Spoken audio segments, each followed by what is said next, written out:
Hello, hello. Start of the show.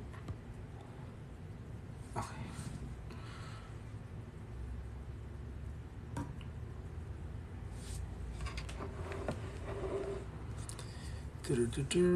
Just waiting for those to come in. Points required for 30. Oh. There we go. Hello, hello. Welcome, welcome. All right. That name looks familiar. Hi, everyone. Hello. Just waiting for everybody to come in before we get started. Oh. So let me hide that too. All right, now everybody's coming in. Hello, welcome. Everybody's quiet today.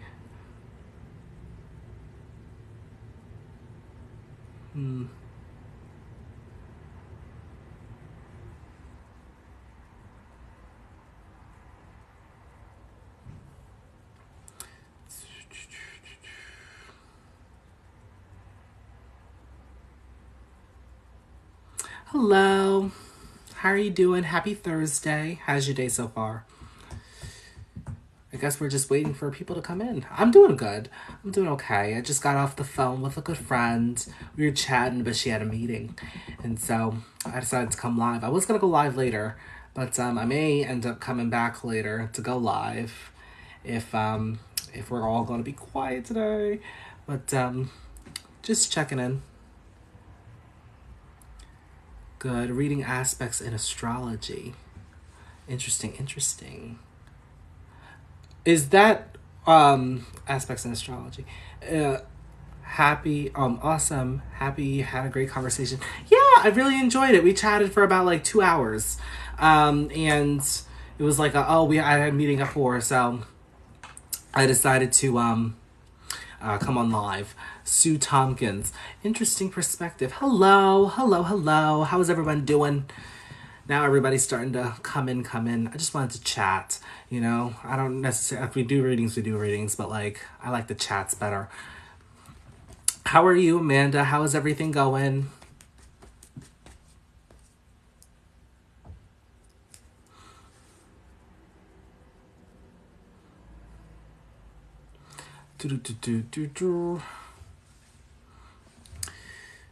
Oh, I have a question. For anybody who, well, everybody's in April, but like, has April been productive for everybody so far? For me, it's been productive. Let's see here. It's going good. I'm in a great headspace today. I'm glad to hear it. Glad to hear it. I'm in a productive headspace today. Right. You know, like, April has just been very, and I don't know if like it's astrological oriented, but I know Mercury just entered Taurus, but I don't know. For my progressed moon, I'm at a 29 degree. And I'm literally, ever since April 1st, I've been in this productive energy, making content, putting out videos, and just, you know, just doing other endeavors as well. Why do you call Mercury on Gemini the master of, instead of, and not the same for Mercury and Virgo? Oh, because Gemini is the master of multiple things. Virgo is too, but in a sense, Virgo is fourth from Gemini, because Gemini can't keep its focus on one thing and Virgo can. Virgo is definitely efficiency, does rule service for other people, so it's much more focused and much more observant than Gemini is. Gemini is more scatter. That's why it's good with multiple things, or it's beneficial that Gemini does things in multiples, plus it rules multiple things as well. So that's why they are the jack of all trades, master of none, but they'll always do it better than the master of one.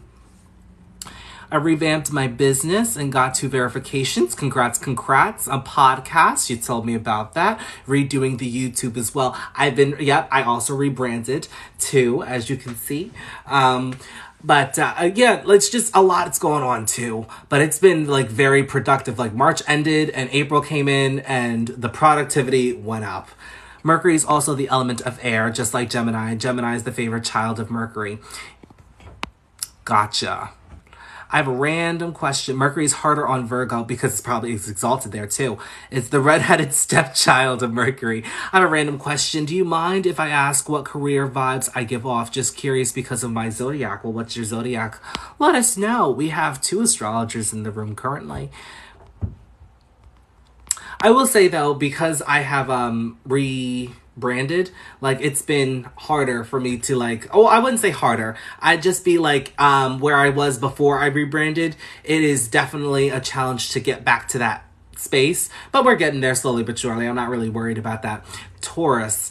Do you know your rising? Because it would be better based off the rising. If your sun, the only reason why I can't judge based off the sun because it's too broad, you know, but Taurus energy is naturally a conservative energy. It is great with business or a career, depending on what it is that they would like to build up for themselves. Your rising is Leo. So if the rising is Leo, then yes, Taurus. So Taurus, first and foremost, Taurus in the 10th house, definitely be open to other people helping you to build your career status, legacy, and life's work. Venus in the 10th, a lot of people want to give you things. They want to help you. They definitely want you to see you grow. But it's gonna be a journey that's gonna require a lot of patience. And, you know, just take some time for you and also take some time for whatever you are building, because whatever you are building, it's gonna be around for a very, very long time. But it is going to require you to have patience, because it's like watching paint dry. I'm not gonna lie. You know, you have everything and it's like everything could be great, but because it's like slow and steady wins the race, sometimes that can get a little frustrating, especially if you have Aries placements or you have Gemini placements or you have prominent Mars or Mercury placements in your chart too. But for the most part, it's really beneficial. A lot of people tend to like what you do for your career. They tend to, and especially if it's just you or your brand, they tend to favor that a lot. Let's see here. OMG, you guys are both right. Let's see. You love attention and Taurus is money. So something that makes you happy. That's right. Cancer rising. Oh, we see the Cancer rising in here. Ooh, cosmetologist or anything creative. Let's see here. Taurus, Leo. Oh, that's right. You're very in touch with your emotions. So I will say here, whatever action that you do take, be sure that you have emotional resonation towards it. Otherwise, it's not really going to mean much. Well, I shouldn't say that, but it's not going to have that feeling. You know what I mean? Hey, AJ, I'm doing okay. How are you? Salut, ça va bien et toi? Let's see. How do you know? Are you stalking? No, you said Taurus, Leo. So I know that Taurus moon in your first house. I visualized your chart in my mind, but you said Leo rising. So Taurus, Leo. So that's the 10th house moon. I will say here, yeah, whatever you're doing, you need to be emotionally resonant with it. You could be a good healer with moon in the 10th. Very intuitive. Listen to your intuition there too, you know, but for the most part, people definitely want to help you out. You could be seen as like the mother figure in your career. Let's see. I'm an aqua moon. Stalking is too much effort. I'm screaming. Oh, I meant spiritual southern mama and haha, you too though. Ow. Let's see.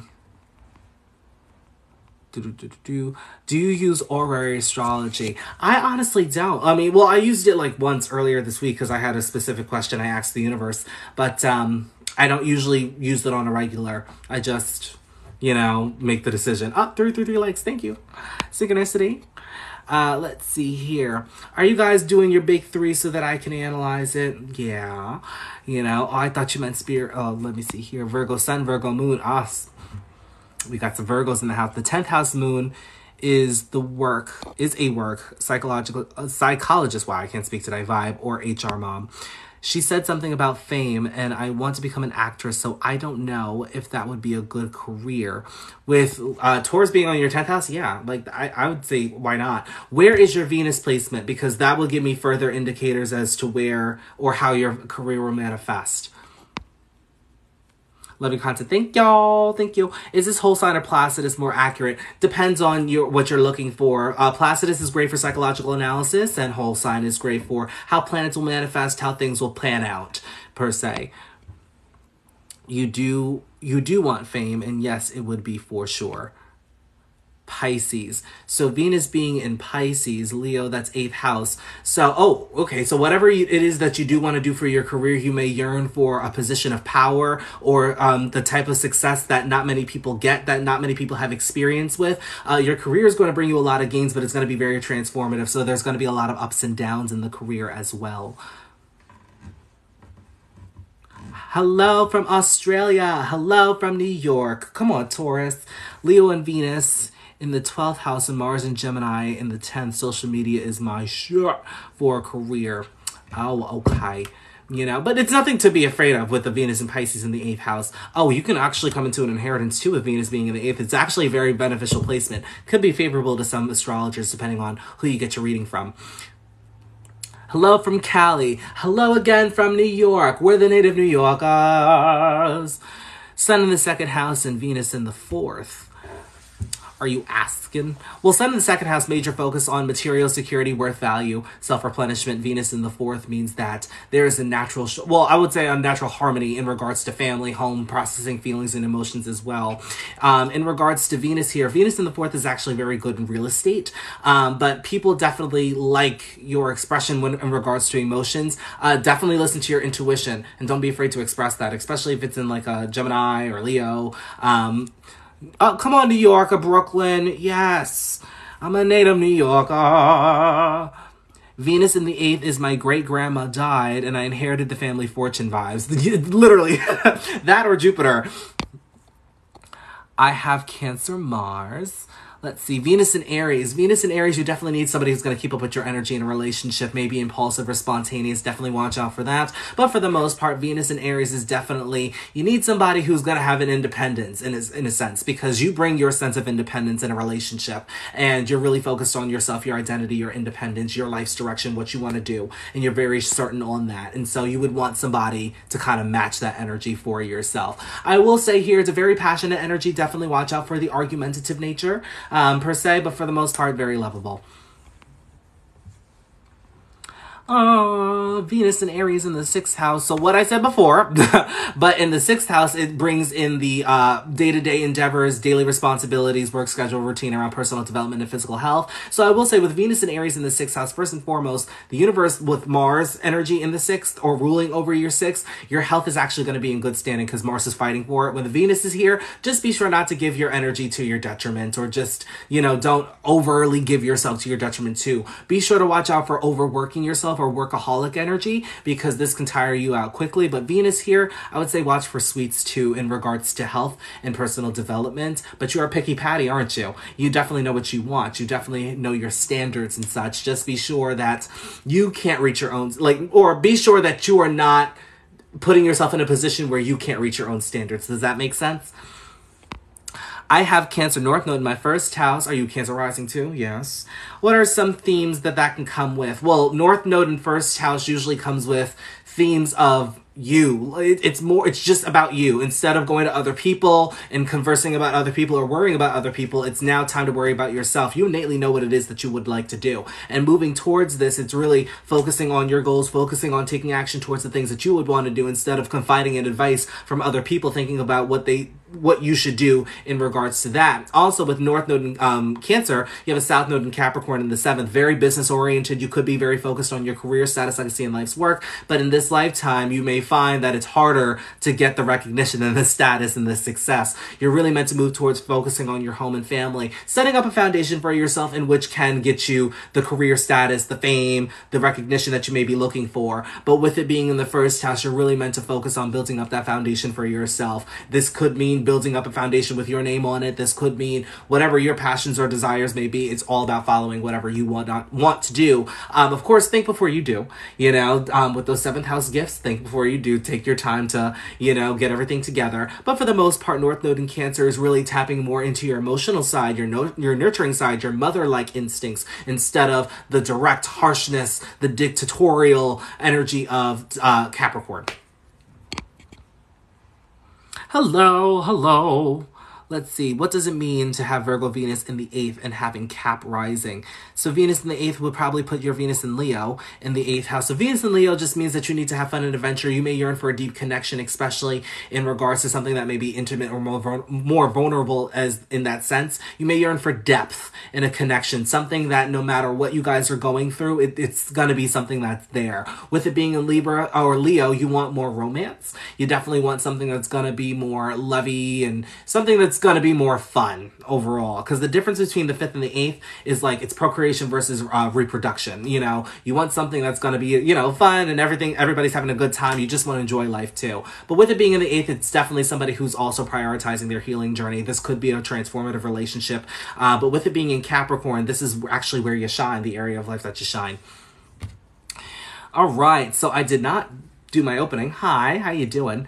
We are doing readings. I'm just like answering questions here and there, you know, but if you'd like a reading, we're doing readings $15 today, TRZO LLC.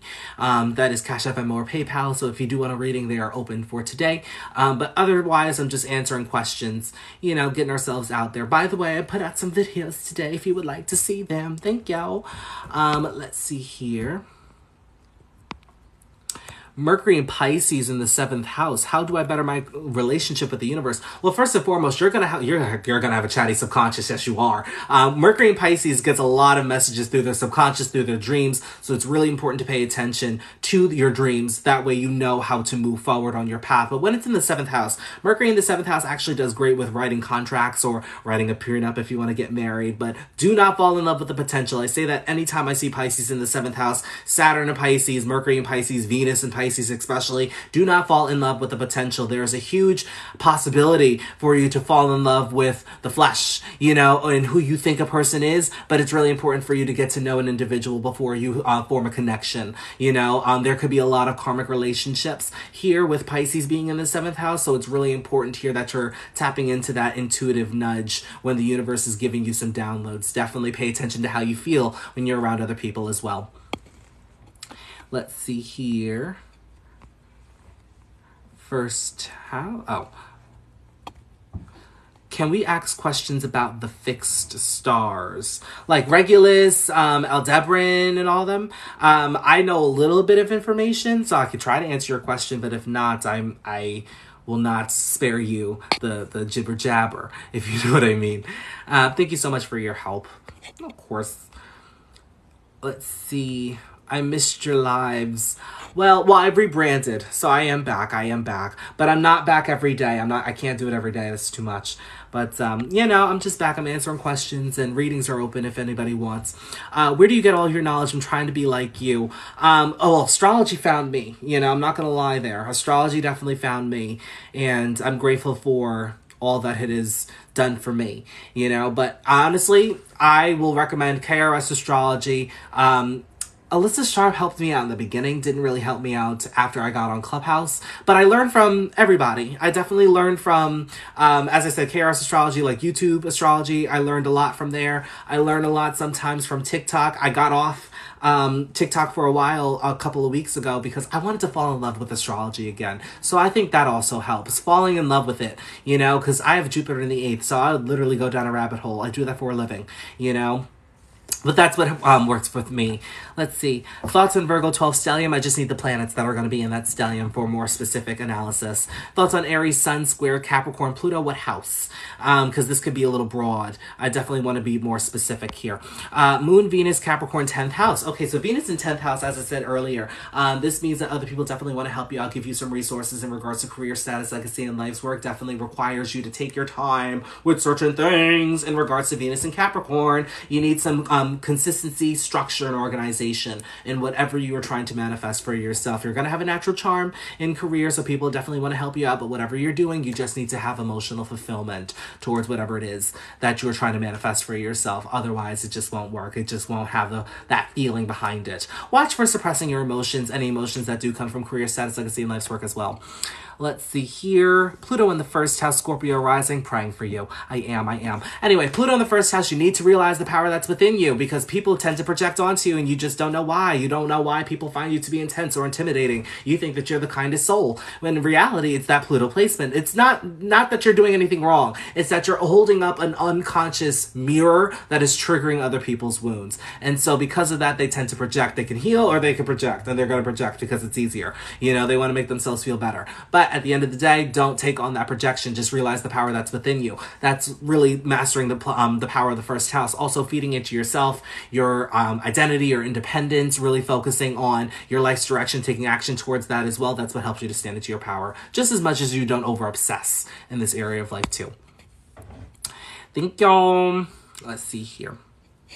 Saturn and Pisces in the 12th house thoughts. So Saturn and Pisces in the 12th house. Well, first and foremost, Pisces in its home house. That's great. That means, are you an Aries ascendant or a late degree Pisces? But with Saturn here, Saturn's actually in a planetary joy. So this means that Saturn likes solitude. Saturn definitely wants you to be by yourself. Not to isolate yourself, you know, definitely wants you to kind of like hermit a bit. That way you can focus on spiritual development, spiritual liberation as well. What I found with Saturn into the 12th house, in Pisces it may be a little different, but what I found with people that do have Saturn in the 12th, they do tend to be in that go, go, go energy, rather it be in their personal or their mundane life. They're very focused on getting the work done or getting whatever they need to get done, that they don't focus on the spiritual aspect. They're good in the physical, but they're not so great in the spiritual. So it's really about spending time and really having consistency before or behind developing that connection with the universe, as well as focusing on trusting in the unknown, traveling to foreign lands, especially for Pisces or Sagittarius in the 12th house, Jupiter in the 12th house, and as well, will definitely help you to develop yourself spiritually too. But thank you. Sorry, 10th house, but Gemini in 12th. Huh? Wait a second. I don't know. Oh, Saturn in Pisces in 12th. I'm confused. Let's see here. Sun, Moon, Mercury, Saturn, 12th house, Virgo, stellium. Okay, cool. So, as I was saying before, Saturn's in planetary joy in the 12th house. When it's in Virgo, just watch for criticism for yourself and for others. There could be the tendency to be a little naggy, all right? With Saturn being in Virgo, definitely watch your health, okay? Because health here, Saturn can bring out illnesses and ailments, all right? So, definitely watch out for that. Mercury, Virgo, as I said, for the criticism, watch out for that. But there's a huge focus on personal development, but there needs to be the focus now on the spiritual, so finding the balance between the two. It is a toss-up because you probably have a Libra ascendant, so it's opposite, you know. So you already have the physical part down. It's now time to master the spiritual side in a practical, pragmatic way, if that makes sense. And then with you have Moon and Sun here, mother and father could have been there physically, but not emotionally, or you could have had an absent parent altogether. Watch for emotional manipulation, over egoicness, the overconfident energy as well. Definitely watch out for that. That could be karmic. You know, caretakers can also be karmic as well, but for the most part, Moon in 12th, just listen to your intuition. This can definitely mean that you may yearn for something that has the pure intention, and it may not be reciprocated in that way. Definitely watch for people. The service-oriented people could be karmic as well, but for the most part, after, I would say, your Saturn return, you're very conscious about who's for you and who's not for you. But Saturn in the 12th will definitely bring you obstacles and challenges in this area, so just keep an eye out for that.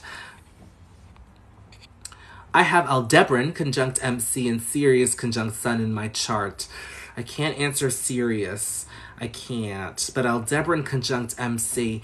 I remember I did a video on this back in 2022, and I have not done a video in the recent months to, you know, update on that as well. But I remember the fixed stars. Usually Aldebaran is one of those fixed stars that will bring you success. But I will say here that it usually, it's like a condition that's attached to it. Like, you can't do a certain thing because if you do this thing, it's going to represent the fall from grace, the fall from success. So with Aldebaran, what is your MC in?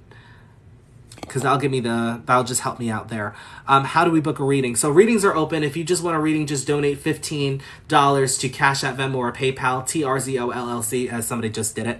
And I will add you to the queue.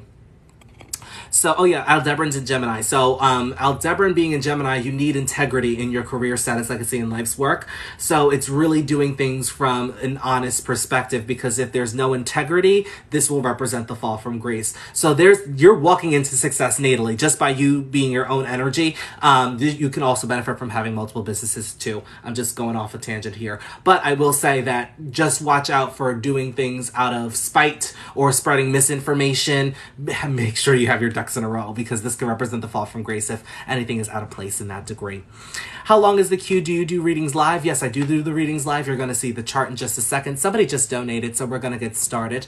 And from there, the line just flows up. So I did have one person who just donated, and that was Give me 1 second. That was Trinity. So I just got Trinity. And so we're going to do Trinity right now. And then for those that are just joining in or those that are interested in the reading, as I said, they're $15. TRZO LLC is the Cash App handle, the Venmo handle, and the PayPal handle as well. So if you want a reading, we'll add you to the queue. The line does tend to fill up fast. So get in while you can. 444 right now. It is. Look at God. I've been seeing synchronicities all day today. I saw 222. I saw 444. I saw 333. I saw 888.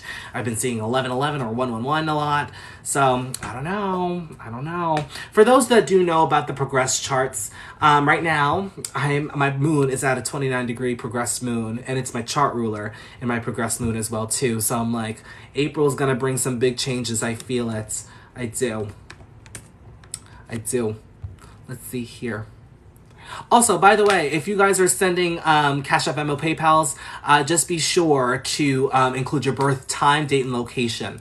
Forgot to put that out there in first. But Trinity, you came prepared, so I am proud. Thank you. Thoughts on Mercury retrograde in the 5th house in Capricorn. I actually have Mercury in the 5th house. It's not retrograde though, and it's not in Capricorn, it's in Scorpio. So the next best thing. But I will say with Mercury is in retrograde, this means that your sense of communication could be a little backwards in regards to career status, legacy, and life's work, your ambitions. You may go after your ambitions or your goals a bit differently than most people. Just become confident in this area for you because you're redoing lessons in regards to personal development, communication, gaining your information, as well as sharing that with other people. But with Mercury retrograde in the 5th, I would just say be sure that we're building up on our confidence, because sometimes the confidence may not be there with the information that you have. Just build on that confidence, because whatever you have, it's there for you. It's going to work for you. Okay? Let's see here. 12. Christmas. Christmas must be a great birthday, sharing it with Jesus, you know? All right, here we go. So here's how readings are going to work. I'm going to flip my screen. You're going to see the reading, and you're going to see your chart actually. Quincy. My name is Trevor. That's my middle name. Call me by my government. But yes, I'm here. Hi, how you doing? All right, Trinity, we have your chart pulled up. So here's what we're going to do. As I said, I'm going to flip the camera just like so. And you're going to see your chart once I line it. Give me 1 second. All right, so here's your chart. Everybody's going to see your chart, of course. But if in the case that you don't, you know, because I'm not going to show the information, so you can't see her information, so you can't access that, so people can't bird box it. PayPal again is TRZO LLC. I will put a comment in there, but as I'm putting a comment there, I wanted to say, hold on a second, at TRZO LLC.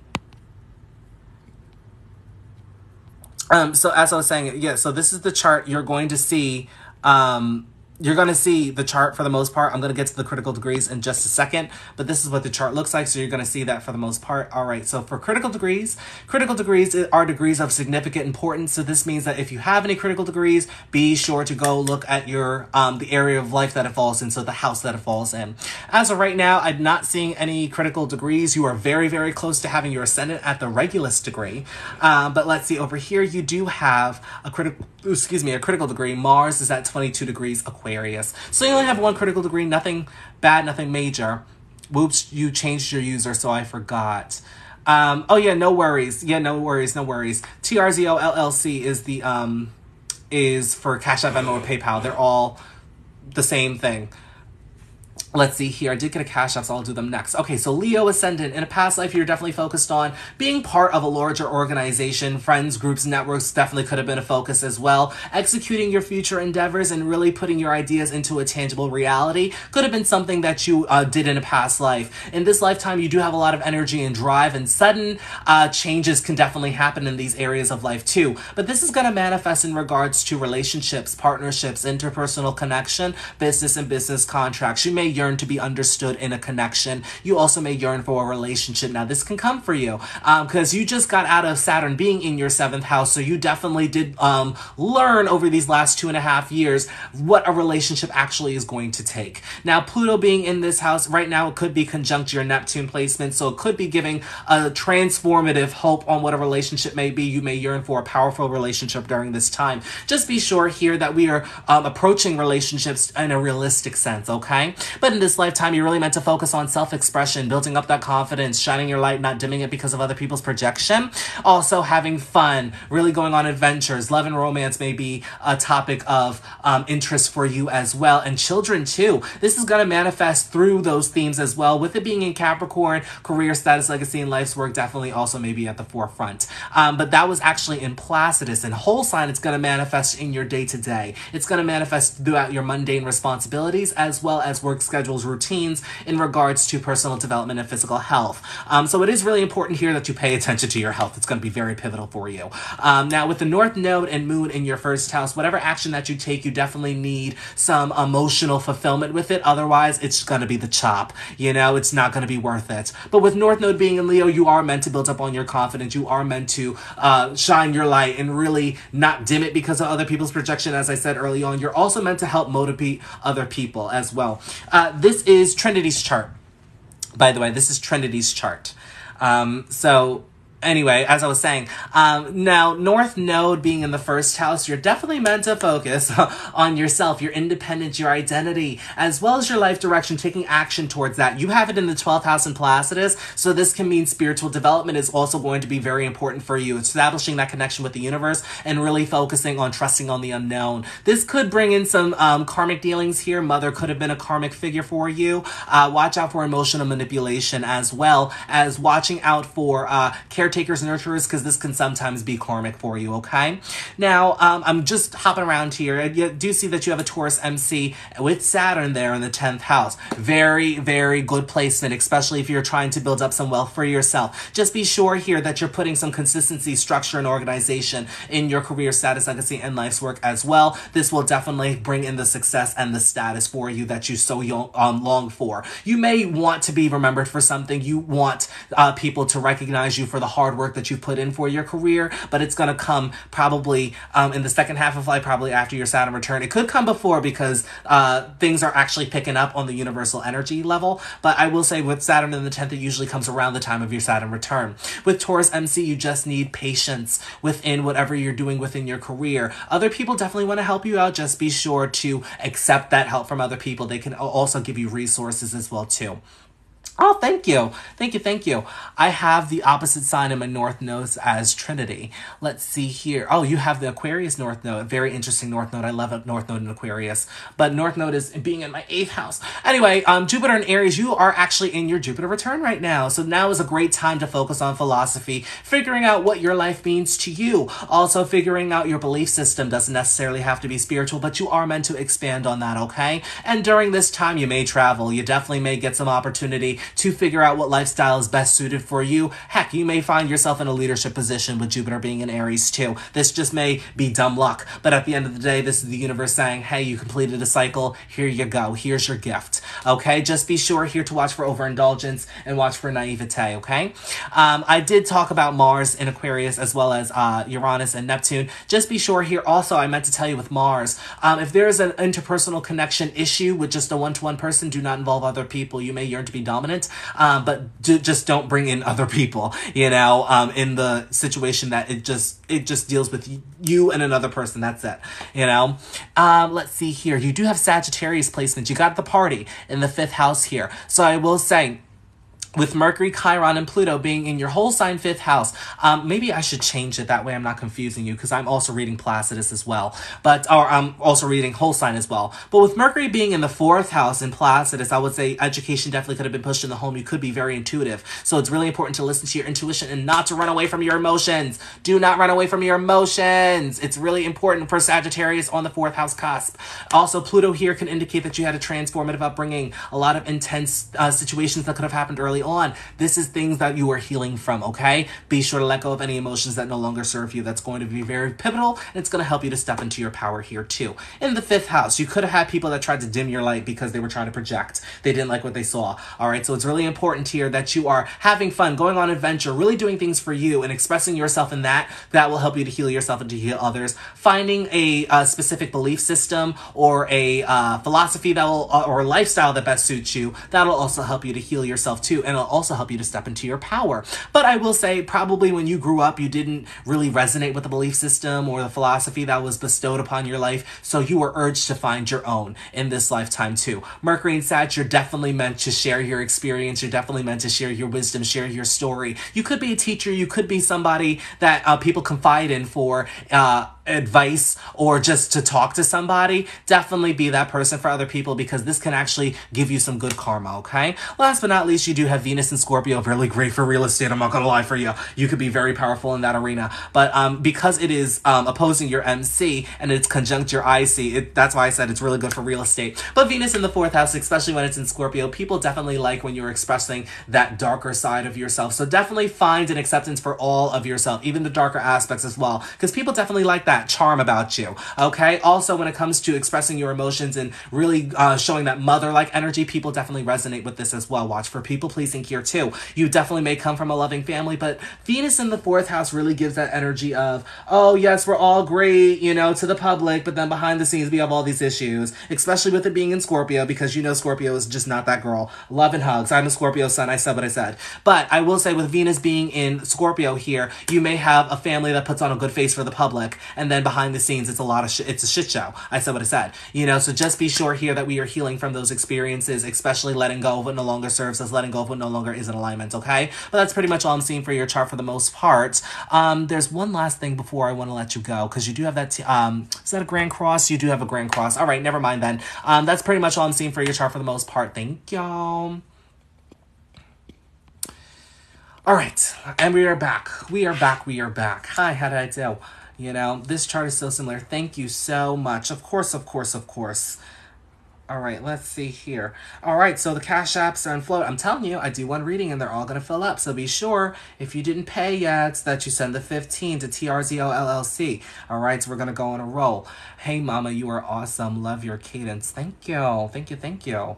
Here all day. All right, Cecilia, you're up next. Also, be sure, everybody, as I said, that you're including your birth information. I forgot my details and then I paid $1. Yes, I got yours. I just got it. You're good. I'm good. I'm excited. I'm never really this early. I know. You know, it's a blessing to be here, because usually, like, when people start coming in, it's usually like I'm on my last reading, and then people are like, oh, can I get a reading? And I'm like, oh, you know. Cecilia is here. Thank you. Thank you. All right, here we go. Let me get Cecilia's chart set up. And yeah, so as I said, just be sure to include your birth time, date, and location when you're submitting for a reading, okay? All right. But now that everybody's here, hey, how we doing? Okay. I don't know what that was. But I'm in New Zealand. Do I do PayPal? Yes, I do PayPal. TRZO LLC. Let me, I did pin it before. Let me pin it again. Let me pin the comment. Nope, I just want to pin the comment. Sometimes I hate these things. They act so like, oh my goodness, I forgot. 11/8/18. Oh, I didn't even notice yet. I'm sitting here babbling on. But thank you. Everybody else, shield your eyes. Don't see her. Well, we're about to find out anyway. All right, let's see here. And for... All right, same rules apply. We're going to see if you have any critical degrees, and then we're going to get to your charts. Come on, Taurus Ascendant. Let's see here. All right, so here's your chart here. You got a lot going on, don't you? How those squares treating you. Let's see if you have any critical degrees here. All right, Uranus is at a critical degree, 29 degrees Sagittarius. And you have Ascendant at a critical degree, 22 degrees Taurus, okay? And then over here, you do have... nothing. Just kidding. You do have Saturn at a critical degree, 0 degrees. I mean, it could be worse. It could be at 29 degrees, but it's not. All right, so let's see what's going on over here. Let me just back this up. All right, so Taurus Ascendant. Oh, we're also the same Scorpio Sun. I feel like we're the best sun. Everybody else is just bitter. Anyway, so in a past life, you were definitely focused on transformation, your healing journey, sex, death, taxes, the occult, taboo subjects, as well as going below the surface, accepting the darker aspects of life, letting go of what no longer serves you, but making peace with your past. okay? Be sure that we are letting go of what no longer serves you in this lifetime, as well as letting go of what no longer is in alignment. That way you can be in alignment with your dharmic path, the path that you're meant to be on, okay? You do have a major focus in these themes in this lifetime, as well as this is where you can gain a lot of information. You can actually communicate through the lens of these themes as well. And this is where you can actually step into your power. Of course, this is going to manifest through relationships, partnerships, interpersonal connection, business contracts. First and foremost, it's really important for you to understand the power within relationship dynamics that you have. There could be power struggles within the relationships that you may have from time to time, but I will say understand the power that you bring in that relationship dynamic, okay? Because sometimes just by you just speaking and you being yourself, that may intimidate or be intense for other people, but it's not so much you, okay? It's because you're holding up that mirror that is triggering their unhealed wounds. So it's very transformative. It's very powerful too, you know, but you went through your own journey there too. I could see that with that Saturn placements being in the 8th house in Placidus, and Uranus there too. Oh, child, please look. All right, but let's get to Taurus. In this lifetime, you're really meant to focus on building up your material security as well as your worth and value, really building that up and establishing that. The universe will definitely test your patience from time to time. I'm not going to lie to you, so just ask yourself when enough is enough. That'll help you to establish that worth and value. Also, giving back to yourself through self-replenishment is also going to be very important, okay? Now, this is best going to express itself through that 6th house energy. Your day-to-day, your daily responsibilities, as well as work schedule routine around personal development and physical health. Just be sure here with Venus that we're watching out from having too much sweets. This can bring on diabetes, or if we're not careful here. Lower back, definitely pay attention to any issues with the lower back. That can definitely be an issue from time to time, can cause some conflicts or disputes. But I will say with Venus in the 6th house, you could be a picky patty. You know what you want at the end of the day. Just be sure that you are not, that you yourself are not reaching to where you can't reach your own standards. Did that make sense? Let me say that in a different way. Make sure that you're not setting the bar so high that you yourself can't reach it. That's the way I should have said it. All right. But with Venus and Libra, people definitely love when you're helping them out. They love when you're being of service to them. Just be sure that you're not doing it to your detriment. Okay. But with, let's see here, you do have Jupiter in that 2nd house whole sign. But I will say with it being in the 1st house, this can add experience to your persona, especially because it's in a loose conjunction with your ascendant here. Oh my God, there's something here. Okay. Anyway, Jupiter being in the 2nd house, definitely watch for frivolous spending. You would benefit from having multiple sources of income. This can be something that's very pivotal for you on your journey. Just be sure here that we are not being reckless with the spending, as I said early on. Jupiter and Gemini, a lot of ideas. Just be sure to write down those ideas if they help you on your journey, okay?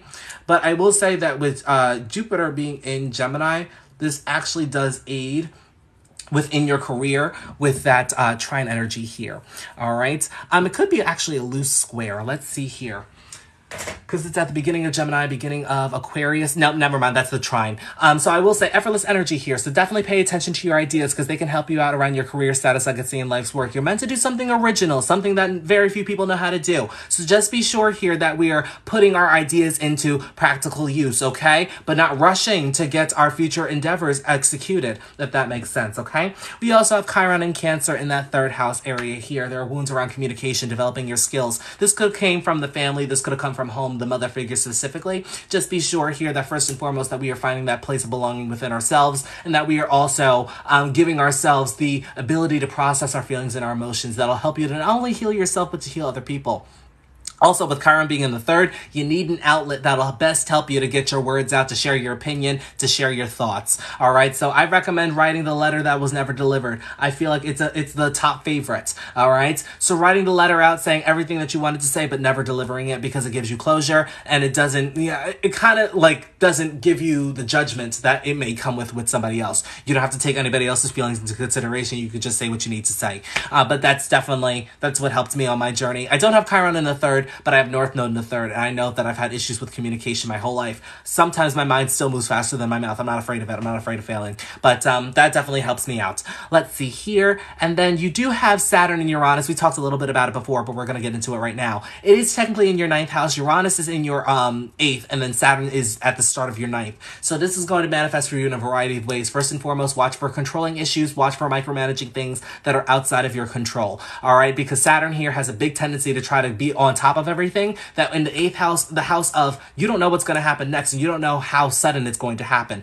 Just be sure here that we are not trying to micromanage things that are outside of our control, okay? With it being in the 9th house, you may have a little bit of struggle starting or finding your philosophy and meaning of life, a certain belief system. Doesn't necessarily have to be spiritual, but over time it does get better. Of course, in Capricorn, it usually does drag you through the mud. I'm not going to lie to you, but it does get better over time. It is in a very fortunate position in the 9th house. It will come with delay. But with it being in the 8th house, just be sure that we are confronting any fears with intimacy, vulnerability, going below the surface, accepting the darker aspects of life and your healing journey overall. Be sure that you are letting go of what no longer serves you, letting go of what no longer is in alignment, because there's a tendency to hoard here, to hold on to things that no longer serve you.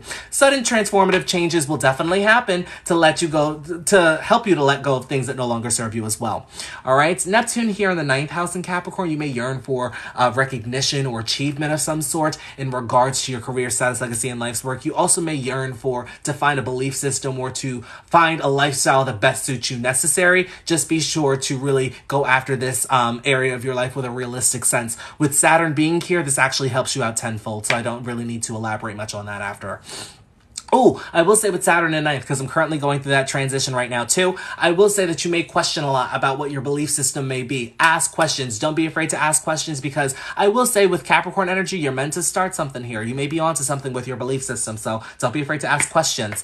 All right, North Node in Pisces in that 11th house there, very fortunate energy. I honestly do. Now, I have the opposite North Node for you. I have North Node in Virgo, and child, it's a journey. You know, I do not wish this on my worst nightmare, but if you can give me anything for that South Node energy, definitely let me know, because North Node in Virgo is just, it gets annoying from time to time. Anyway, North Node in Pisces, very much you need to go with the flow, very have a trust in the unknown. So you may have the final vision in mind of what it is that you would like to execute for your future endeavors. It's really important here that you have some type of connection with the universe. Otherwise, you may be lost in the sauce on this journey. I'm not going to lie to you. With your moon being here, I feel as though that this is something that you already have naturally, you know, so I'm not really so much concerned with this. Friends, group networks, organizations can also bring you emotional fulfillment. You do have a lot of emotional support here for you. Just be sure here that we are really being realistic in this area of our lives and really establishing things that are going to bring us structure and organization as well. But for North Node being in Pisces, expressing itself through Jupiter being in your 2nd household sign, it is forth from itself. It's going to bring you bliss, joy, fulfillment as well. Just be sure here that we are listening to our intuition on how to move forward for our future endeavors, okay? Then last but not least, before I let you go, you do have Mars in Aries. This could be your depositor in your chart here. Also, Saturn in Capricorn can be too. Let's see here. Scorpio, Sun, Mars, and Aries. Yeah, so Mars could be the most prominent. And then you also have Venus and Libra. So you have a lot of planetary dispositors. What would we be watching on Netflix? So today on Netflix, today on Netflix, we were watching Astro Charts, Shop Celebrity Charts. Here's a celebrity chart. But I will say with Mars and Aries being in the 12th house, be sure not to rush through your spiritual development journey as well as rushing the connection with the universe. I will say here, you may find yourself in being a spiritual leader of some sort. That can definitely happen for you, but just be sure here to take your time with your spiritual journey, especially trusting in the unknown or treading into waters that you may not know. You know, watch for the masculine energy, the player energy. Watch for people that may have a lot of force or a lot of drive, a surgeon. That could be karmic for you. That can come through hidden enemies and karmic dealings. But that's pretty much all I'm seeing for your chart for the most part. Thank y'all. Oh, all right. So let's see here. TurboTax. Come back to TurboTax to get your max refund. Sign in to get started. More results may vary. Let's see here.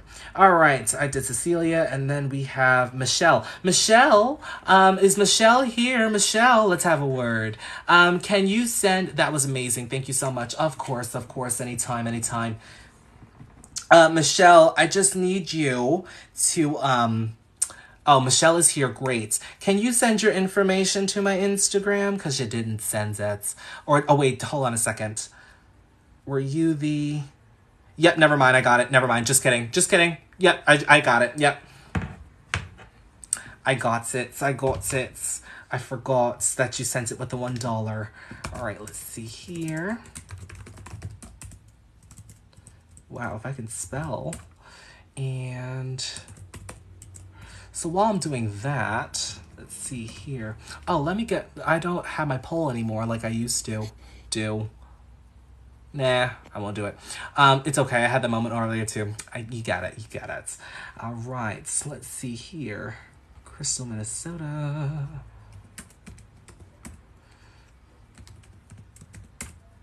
And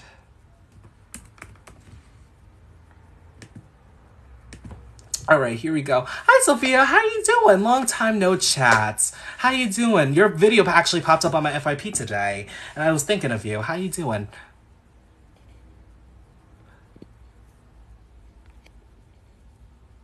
Let me see. How do I do this? Reflect. There we go.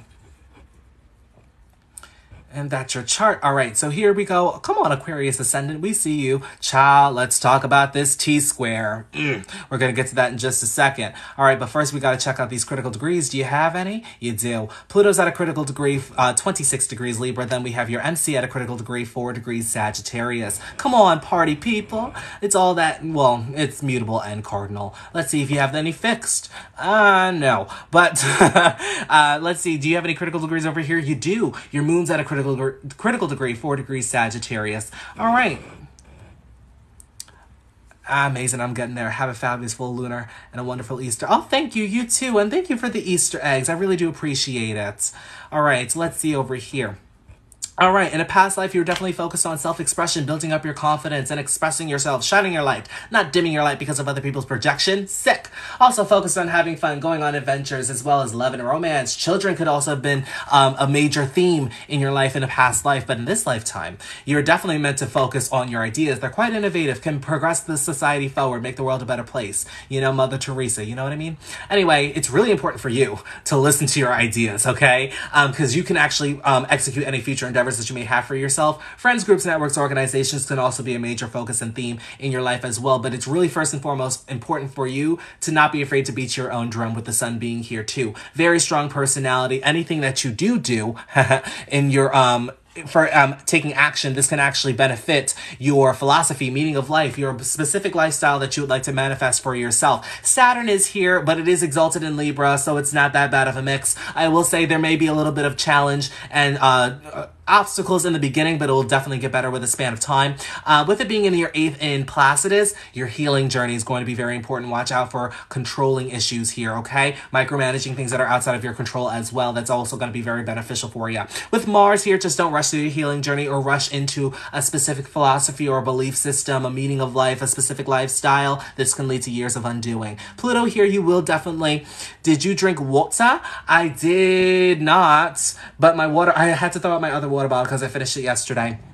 But I did not drink water yet. I'm sorry. Anyway, with Pluto being here, you do actually have power when you find a philosophy or when you're sharing your information with other people, with Pluto being in Libra, of course. Other people definitely will give you some insight for a philosophy, but you're actually meant to help other people too. Because, hey, you got a different perspective over here, and you're developing that with time, all right? My South Node, Virgo, can make me stagnant if I'm around others with a Virgo Big 3. T.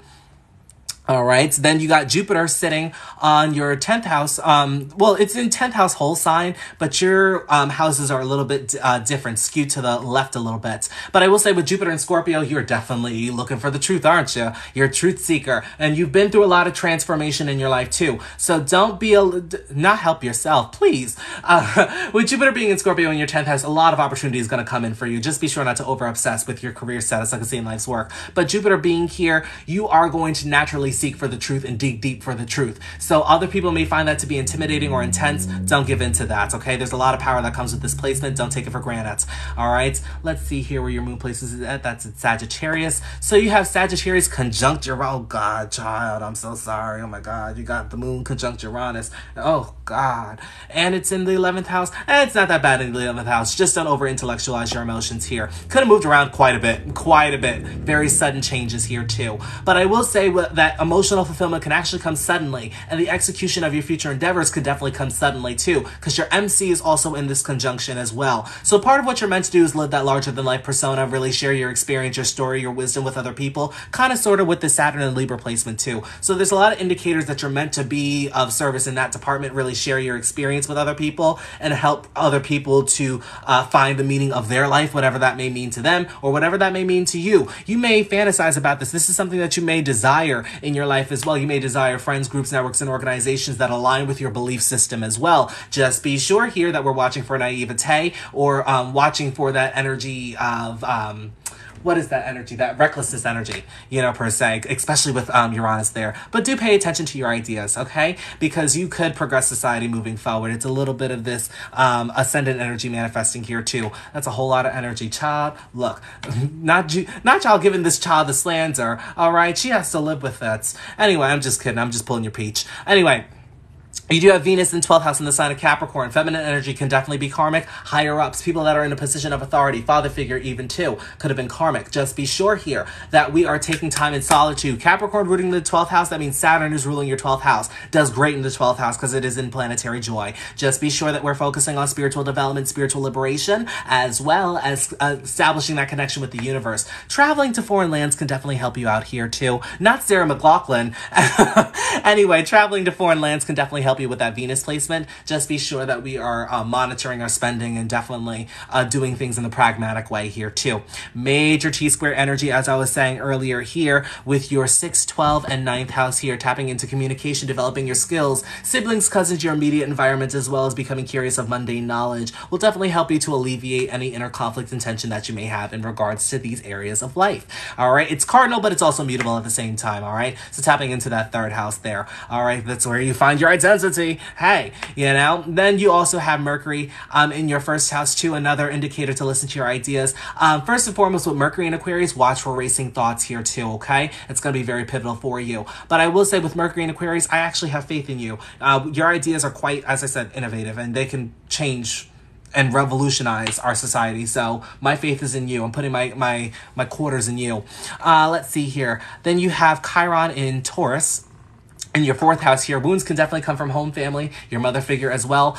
This could have affected your worth and value here. So perhaps maybe you wanted to express your emotions, or you wanted emotions being expressed in a different way than what was shown to you. It could have been shown in a very conservative way. In this sense, with Venus being in Capricorn and Taurus ruling your 4th house, it could have been a lot of tough love. So it's really important here that you show yourself the emotions and the feelings and the love that you would want for yourself. That'll help you to not only heal yourself, but to heal other people. Definitely establish your worth and value. The universe will test your patience from time to time. So just ask yourself when enough is enough. This will help you to not only heal yourself, but to heal others as well. And with Chiron being in the 4th house here too, you definitely may attract that chosen family, or people that will allow you to be yourself, or give you the love that you so-called want or desire. And then last but not least, before I let you go, you have that North Node in Cancer in the 6th house. Definitely benefits you from having a routine or schedule in your day-to-day, focusing on mundane responsibilities, daily events as well. Also need to focus on your feelings and your emotions. Weird how that repetitive theme, and the sextile effort is required. But I will say with that North Node being in Cancer, definitely focus on your more nurturing side, processing your feelings and your emotions, really straying, I wouldn't say straying away from career status, like I say in life's work, but that is where your comfort zone is. But now you need to be pragmatic in regards to your home, your family, listening to your intuition, channeling your authenticity. Do set up energetic boundaries in your day-to-day. There's a tendency to take on energy that is not yours, okay? So just setting up those energetic boundaries will protect your energy. But that's pretty much all I'm seeing for your chart for the most part. Thank y'all. All right. So we're going.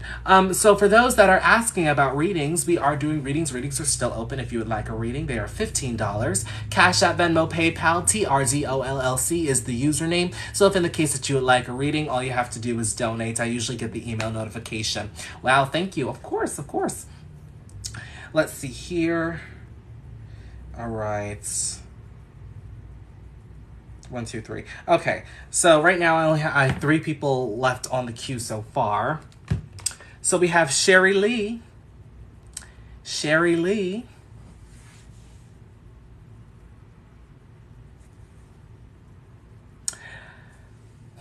Head wrap, that's right. It's actually tied good today. It's not that bad. It's tied good. Will you be on tomorrow? I need to ask my parents my time of birth. Tomorrow I might not. I'm not gonna lie to you. This may be the last day for readings. It's been very conservative over here. All right, Sherry is here.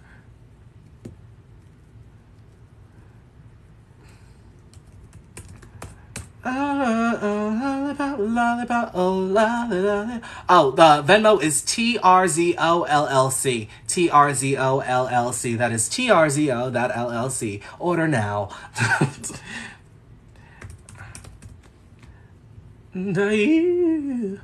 That's right. Ooh, 16 and 19 and okay, here we go. I knew I had a lot going on. It helps to have someone break it down. That's right. Girl, Trevor's preggers. He might pop up on live. It's a cancer thing. Yeah, child, you go on with this cancer slander, you're going to end up manifesting some more cancer energy. What if your soulmate's a cancer?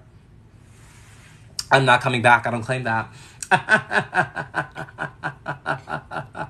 All right, here we go. Here's your chart. Libra ascendant. Oh, yes. You got a lot of squares going on. You got that T-square going on here, too. What's going on there? All right, I'm going to check if you have any critical degrees. All right, do you have any critical degrees? Let's check over here. No, you actually don't have any critical degrees over here. What about over there? Yes, you do. You do. I'm sorry. You do have Venus in 4 degrees Pisces. That's a critical degree. Jupiter, 29 Aquarius. That's a critical degree as well. Only 2, nothing bad. It could be 29 degrees Scorpio or 29 degrees Capricorn, but it's not. It's 29 degrees Aquarius. It's seen better days. All right, so here we go. In a past life, you were definitely focused on self-identity, independence, also taking action towards your life's direction and self-nourishment, giving back to yourself through that. But in this lifetime, you're really meant to focus on relationships, partnerships, interpersonal connection, business contracts. All right? When's the baby shower? And I wasn't invited. Oh, heck no. Y'all, I am not pregnant. Y'all messy. Anyway, this will best manifest for you in regards to your daily responsibilities, as well as day-to-day events, work schedule, routine around personal development and physical health. Y'all, I am not pregnant. Y'all sitting here telling me I'm pregnant. Not this slander. I don't accept this. Anyway, you do have Mercury here and Pisces here. Just be sure here that we're not escaping our daily responsibilities or mundane responsibilities at all. Also be sure with communication, it may be a little bit interesting here because sometimes you may not know where you get your information from or how people are communicating, or sometimes your communication may not be all there. But that's that Pisces energy. Sorry. It's just that. Just establish a connection with the universe as well as focus on spiritual development. That it'll help to make better sense there. But you have a chatty subconscious, don't you? With that Mercury and Pisces. Pay attention to your dreams. They could be very vivid. They can even help you out in your day-to-day too. All right. But I will say here too, you do have the T-square going on in your 6th house and between your 3rd and your 9th house. With Sagittarius, you have Mars, Saturn, Uranus, and then you have in your 9th house, your Moon and Chiron, tapping into your spiritual development, trusting in the unknown, establishing that connection with the universe. So basically all that I said with Saturn, with Mercury and Pisces, that'll actually help you to alleviate some tension and inner conflict that you will have for yourself. Because, of course, this will turn this T-square into a grand cross when you tap into that Virgo energy, okay? And then we also have Jupiter and Sun conjunct in your Aquarius in the 5th house. What does it mean when you have empty houses? That just means that you don't have any prominent lessons in regards to that. So just look for the chart ruler. So say, for instance, let's use Sherry's chart. Her 11th house is empty. She has Leo in the 11th house. But what does Leo rule? Leo is ruled by the sun. Where is the sun? The sun is in Aquarius down here. So it is 7th from itself. So, of course, your friends, groups, networks, and organizations are going to manifest through being confident, fun, going on adventures. You could even meet your friends through dates, just going on adventures, kind of just being amusement, per se. Wow, that was not English. So meeting your friends at a concert or maybe an amusement park or some type of entertainment feature as well. This could even be when you're trying to manifest any future endeavors at a networking event as well. But I really said, I thought you left. Is this really you? In the flesh. I rebranded. All right, I'm back. All right, so as I was saying, with Sun and Jupiter here, it is really important that we watch for overindulgence. This is lucky energy. I'm not going to lie. I have ginormous nails. Oh my God, I don't have ginormous nails. They need to be clipped, but they're not ginormous. Anyway, mind your business. Anyway, so what I was saying was, with Jupiter and Sun in Aquarius in the 5th house, major focus is on building up your confidence, expressing yourself, as well as shining your light, not dimming your light because of other people's projection. But I will say with Jupiter here, just watch for the overindulgence overindulgence, okay? But if you ever want to play the lottery, definitely play that. It's very favorable energy for you. You may win. Hey, you never know, you know? But I will say here, there is a square with the moon and the sun. Usually that could indicate that father and mother probably didn't get along. There could have been some tension, inner conflict there as well. But I will say that there needs to be the inner conflict in regards to your confidence and expression and shining your light in regards to your healing journey and transformation as well. Sometimes you just need to laugh it off. See Cancer and their claws. Let me live. I'm not taking this slander. I don't claim that. You know what, Michael? You're going to end up with a Cancer. I said what I said. And then, let's see here. You do have Taurus, the North Node, in the 8th house here. Not an easy placement, but not the hardest placement either. Taurus does fairly well in the 8th house for the most part, especially when Venus is there or it's dignified.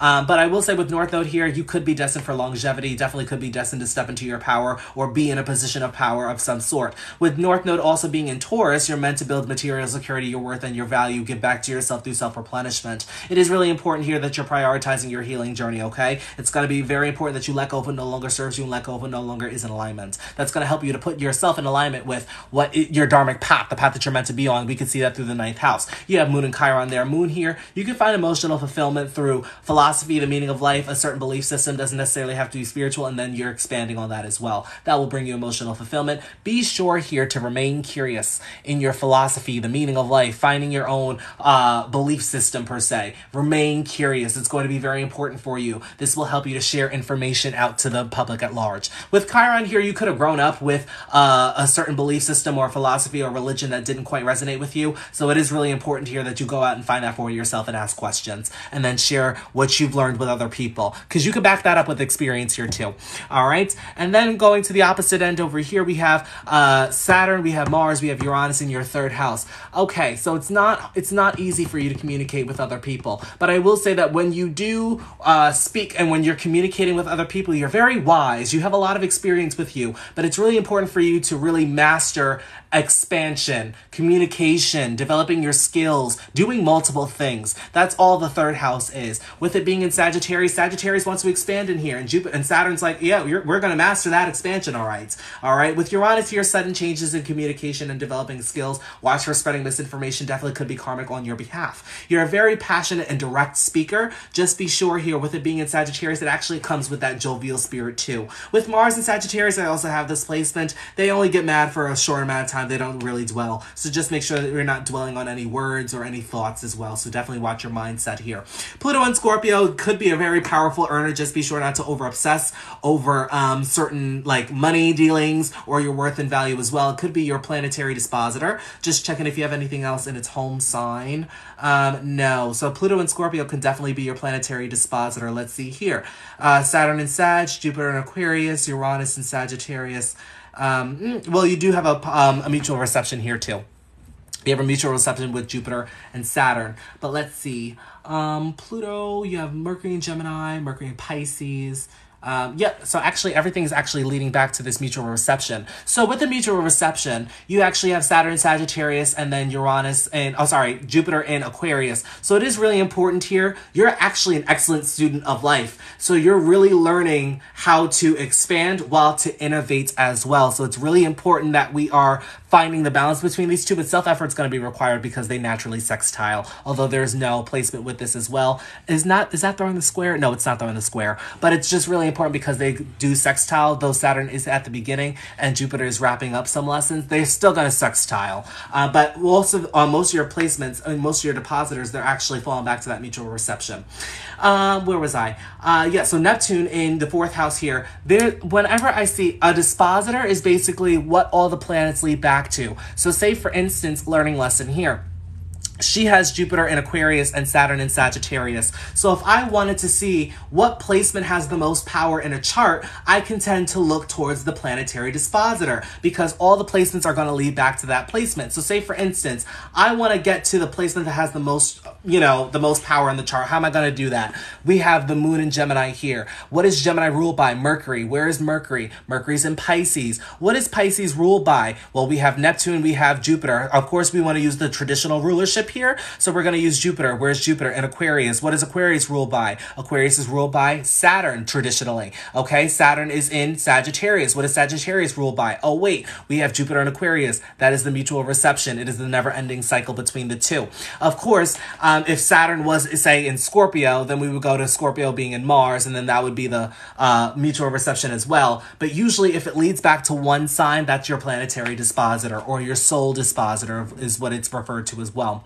But anytime when I see Neptune in the 4th house here, it is really important that we are learning the lessons of what's actually going on, the realities of what's going on within the family, because there's the tendency here to kind of be in your own inner bubble for a long period of time, and then there's a specific event that kind of like snaps you out of that bubble. It pops it, and then all this reality is kind of like just unloaded onto you. It could be, wow, it could be very overwhelming. So it is very important here that we are approaching that area of life with a realistic approach, okay?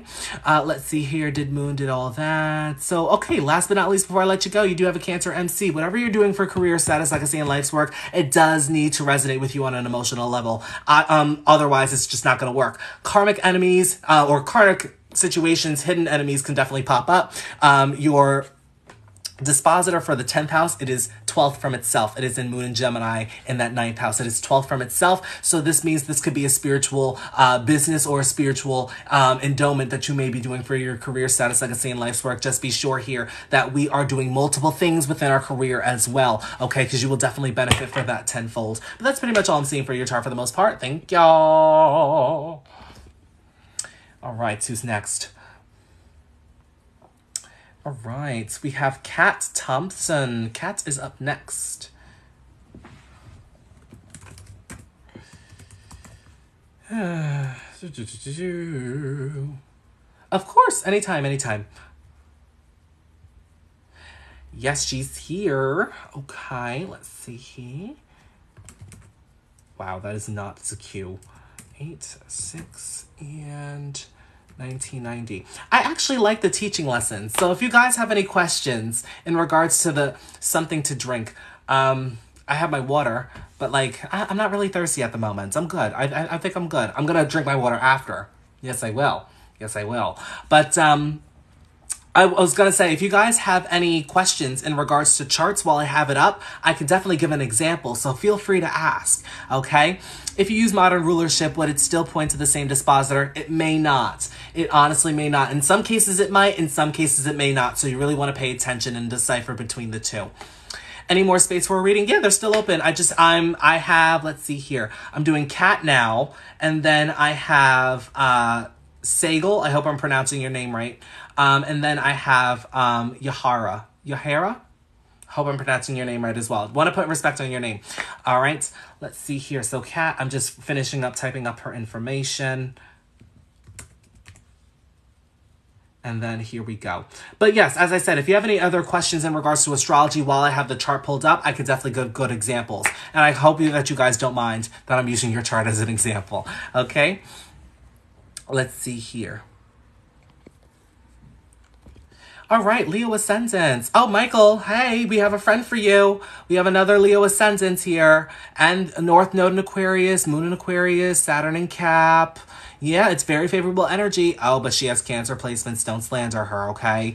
Let's see here. Empty 2nd house Taurus, empty 8th house meaning. So if you're any placement that may be empty for you, you really want to tap into that chart ruler. That just means that you don't have any prominent lessons. So say, for instance, in Kat's chart, she has her 8th house is empty.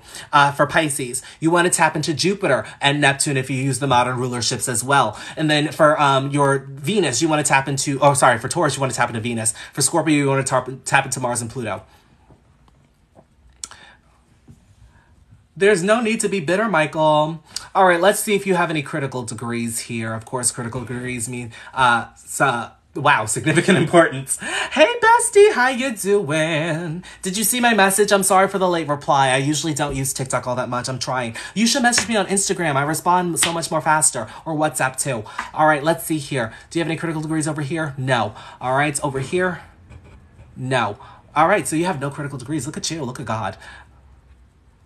All right, so we're back up here. here we go. All right, so in a past life, you definitely could have been focused on being part of something that was bigger than yourself, being part of a larger organization. Friends, groups, networks could have been a major focus for you, as well as the execution of future endeavors too. Now, in this lifetime, this is where you get emotional fulfillment. It's actually what you're destined for as well. But this is going to manifest towards relationships, partnerships, interpersonal connections, business, and business contracts too. No, you're good, bestie. And ONG, yes, noted. Great, great, great. All right, so we have a couple questions here. Who needs Netflix when you got Trevor's Astro Chart Lives with the logo? Da-da-da-da-da-da! Well, critical degrees are degrees of significant importance. So that means that if you have any critical degrees in a chart, you want to locate the house that sits in. So say, for instance, here, we have Mars in Taurus in her 10th household sign. And now if Mars was at a critical degree, we really want to pay attention to what this Mars is doing in the chart, even when it's transiting around the wheel, okay? So that's all that means. All right, so let's take a look. In this lifetime for you, your major focus is going to be on self-identity, independence, taking action towards your life direction, and really giving back to yourself through self-nourishment. Also, with Leo, it's all about building your confidence, expressing yourself, shining your light, being that motivating factor for other people as well, focusing on having fun and adventure, as well as love and romance. Children could definitely play a major theme here for you as well. Sun in the first definitely gives you a strong personality. Just be sure not to be overconfident in regards to your career status, legacy, and life's work. There could be a square here too, okay? Because you're naturally confident here, but and you definitely may want to pick up the pace in regards to your career, maybe going a little too slow for you, which could be causing some inner conflict here. So just be sure here that you're taking your time with career endeavors. Check, check, check. That's right. That's right. Let's see here. How much chart readings? $15 today. $15. You do have Mercury and Virgo in your second house. Very great for monitoring spending, but you could be a little critical. People may not like your tone of delivery, so definitely watch out for the projection that may come with. But hey, you're helping people to get better, so I like that for you. You definitely would benefit from multiple sources of income here with Mercury being in your second house. So you could be the jack of all trades, master of none, but you'll always do better than the master of one. So just be sure here that we're tapping into having multiple sources of income. How can I pay for the reading? We have Cash App, Venmo, PayPal, TRZO LLC. That is TRZO LLC. $15, Cash App, Venmo, PayPal. All right. And then we also have, now Mercury is actually throwing a trine to your day-to-day here. So that means effortless flow within whatever you're doing in your day-to-day, whatever you're cultivating here, it's actually going to benefit your financial state tenfold. All right. But just be sure here that we're doing multiple things or establishing multiple sources of income for yourself, as I said early on. All right. Let's see what else is going on here. Pluto and Scorpio, not the easiest upbringing. I'm not going to lie to you. This can come with transformation. This can come with intense situations. But whatever has happened in your early childhood is actually helping you out towards your career status, legacy, and life's work. Sarah, I got your payment. Thank you. Struggling with the idea of human children because of career insecurity. Now, I will say here that could be the Placidus because Saturn in the 5th, or if your 5th house ruler is in the 6th, there are multiple things that can tie into that. But if in the case that you are questioning human children, definitely consult, I will say here too, children could be karmic. I'm not gonna lie to you. You do have Saturn in the 5th. You may have sudden changes. You may go back and forth with that Uranus placement here. But at the end of the day, it is up to you.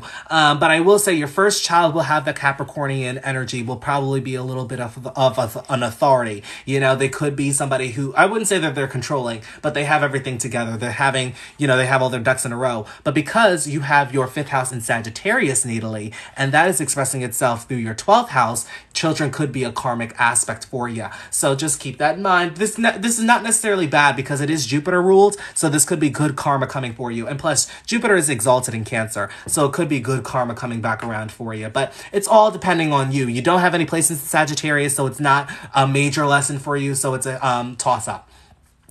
Can you say your cash tag again? TRZO LLC. Yes, I'll actually send a comment.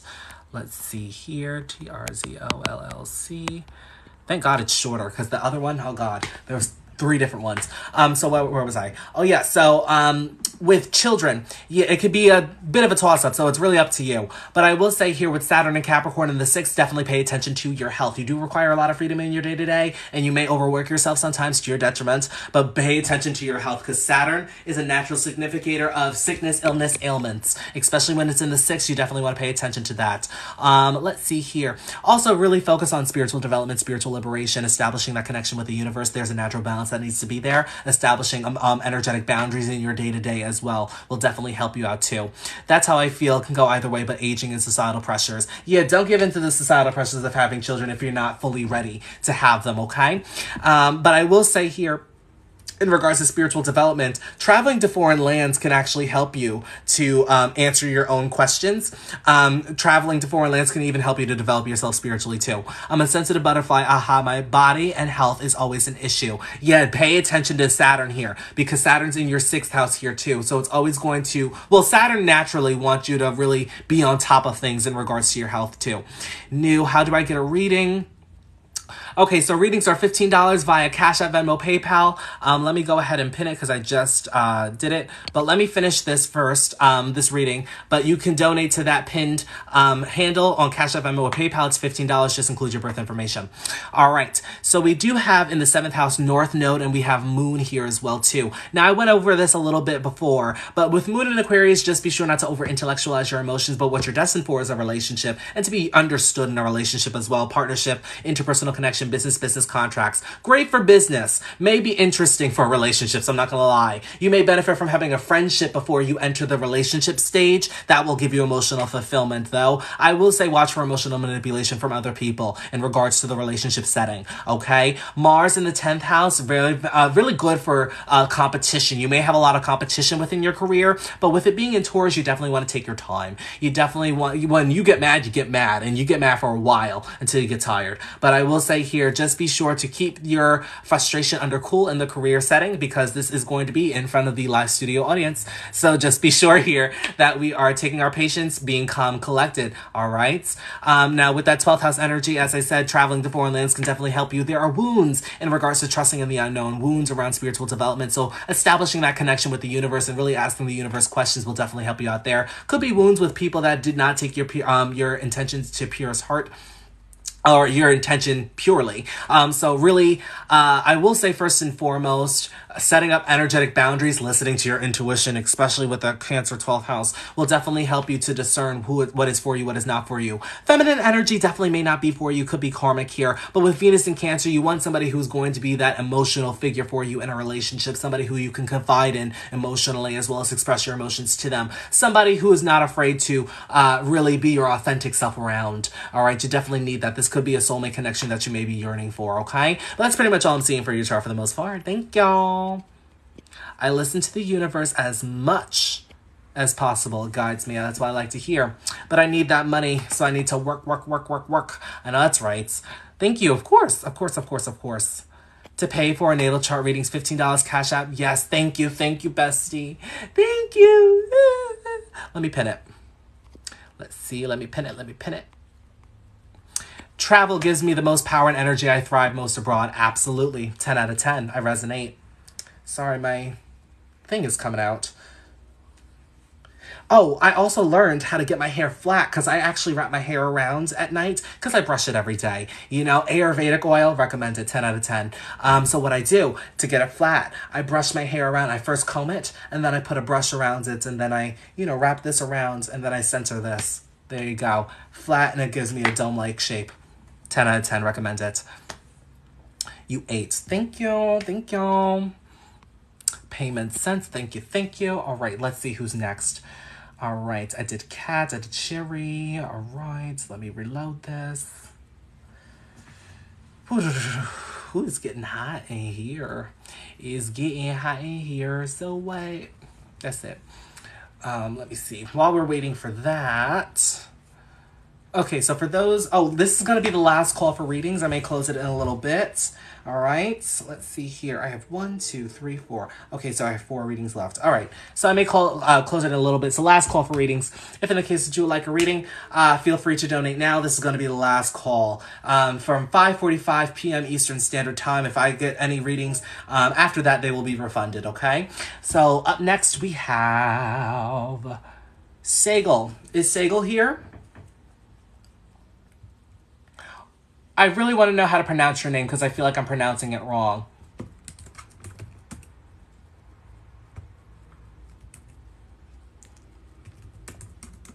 Yes. Okay, cool. Here, let's see here. 7, 12, and Let's see. Oh, wow. You were born literally 5 minutes after me. Look at God. All right, let's see here. Let's take a look at your chart. Let's flip the camera. Come on, Aquarius Ascendant. I've been seeing a lot of Aquarius energy today. Where have you guys been for the last, 4 months that I've been doing this? I barely do readings for you guys. Thank you guys for coming out today. Coming out of the woodworks. All right, I'm just going to take a look if you have any critical degrees here. Oh, I didn't mean to do that. All right. Let's see here. So we don't have any critical degrees over here, but you are very protected with your ascendant being at 1111. You better go manifest. All right. You're being spiritually protected at this moment in your lifetime. And you don't have any critical degrees. Look at God. Look at God protecting you. Yes. All right. We've been hiding, getting our ass kicked for 2 years. Fair. How do you feel now that Pluto is in your sign? Thank you, bestie. You're really out here doing the Lord's work. All right, let's see here. So in a past life, you were definitely focused on expression, building up your confidence, shining your light, not dimming it because of other people's projection. No, sorry, it's different. Oh, wait. You're right. Wait, is it? Hold on a second. July 12th, 1986. Yeah, 7/12/1986. That's right. That's up. I just don't want to showcase July 7th, 12th, 1986. That's what I have, 8:25 p.m. All right, let's see here. 7th Des. Let's see. Oh, December. Oh, okay, because you sent it to me different. You sent it the opposite way. Okay, gotcha. No worries. So we're changing it back to me because you don't want to see that. We're not showing you the energy. Okay, so for those that are... Oh, sorry, I'm from Germany. No, I was going to say, for those that are from Europe or overseas, because I know that you guys write your birthdays backwards, it's really important because I am from America. I'm from New York. I'm a native New Yorker. We do it month, day, year? Yes, we do it month, day, year. I know you guys do day, month, year. Just, switch it around. Because, for instance, if I see 7/12, I'm going to think July 12th, not December 7th. Because that's totally different energy. All right, let's see here. I'm a native New Yorker. I'm telling you, that song has been in my head for the longest time. It's true, but that song has been stuck in my head. It's because of what Wendy Williams did on The Masked Singer. Do I watch that show? No, but I saw a TikTok of it and it was all over the place. And somebody put it on Spotify. So I'm like...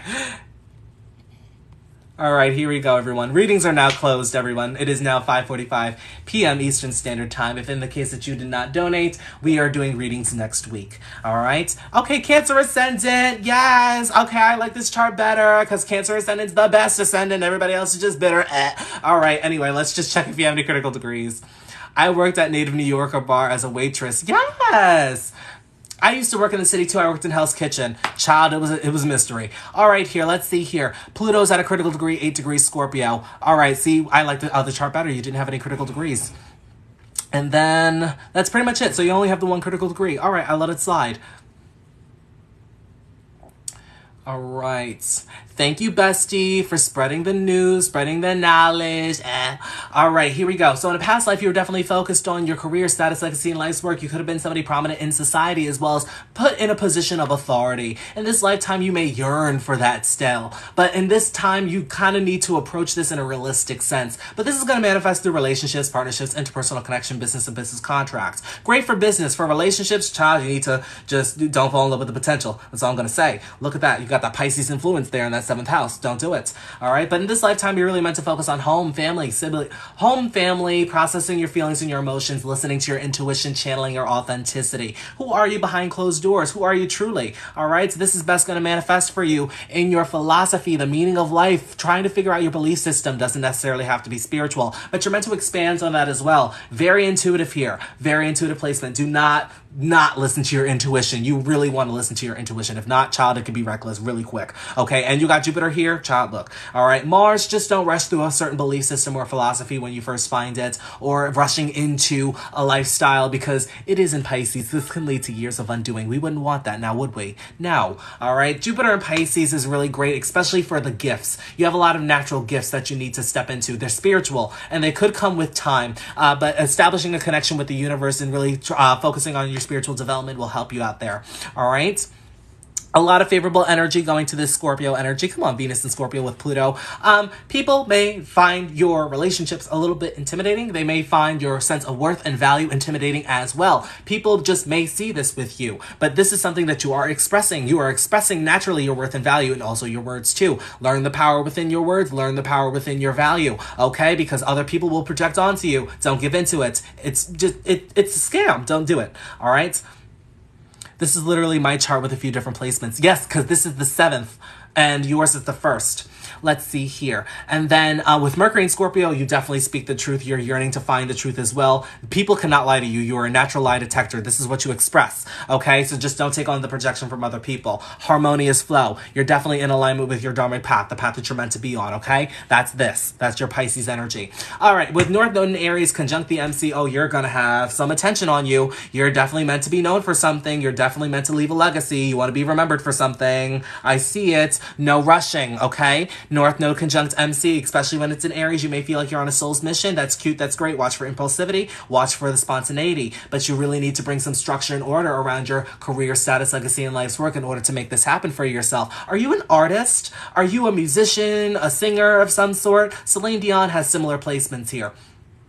I don't know. I'm just asking for a friend. Anyway, moving on, you do have, my North Node is trine my ascendant, and I can feel that for show. I'm telling you, because, like, anytime when you have the North Node in an aspect with the MC, you will naturally attract attention. Don't be afraid of it. Don't be shy, because I know that this is going to go into Pisces and sidereal, so watch for shyness here. You're meant to be in it. It's for you. All right? But with Chiron and Gemini in your 12th house here, there are wounds around trusting the unknown, wounds around the mind, thoughts, communication, developing your skills, as well as trusting, or really establishing that connection with the universe. So it's really, first and foremost, ask the universe question.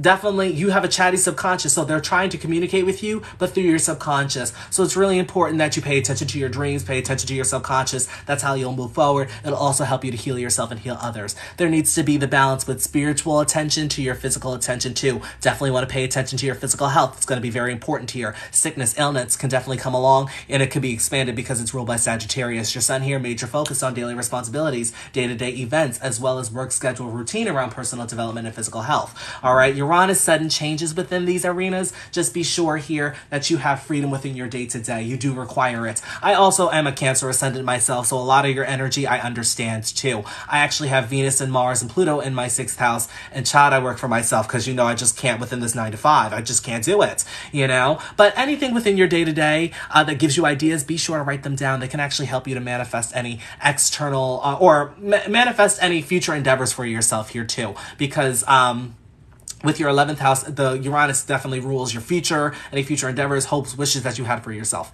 Let's see here.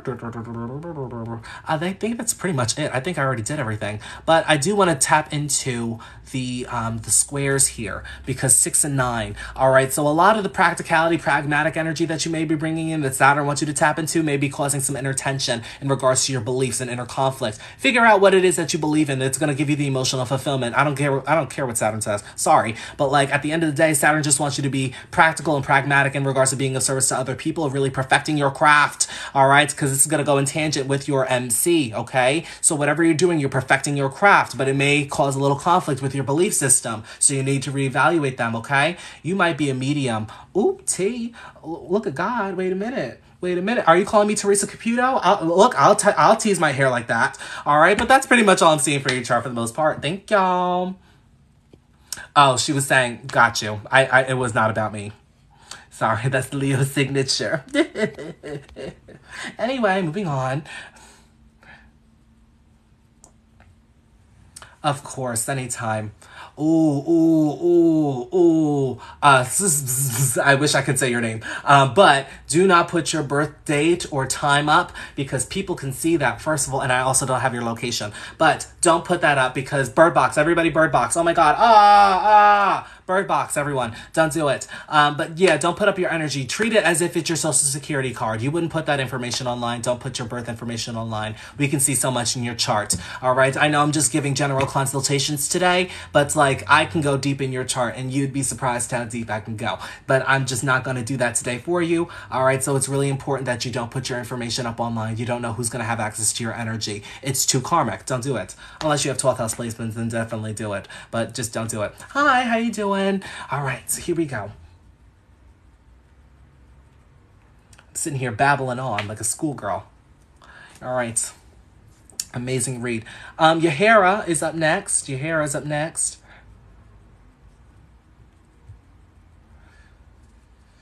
Oh, God. Okay, here we go. My lips are chapped. I'm sorry. Maybe I should go get some water. Michael probably dipped out before. How much are you charging? Well, readings are closed for today, but I usually charge 15 doll hairs.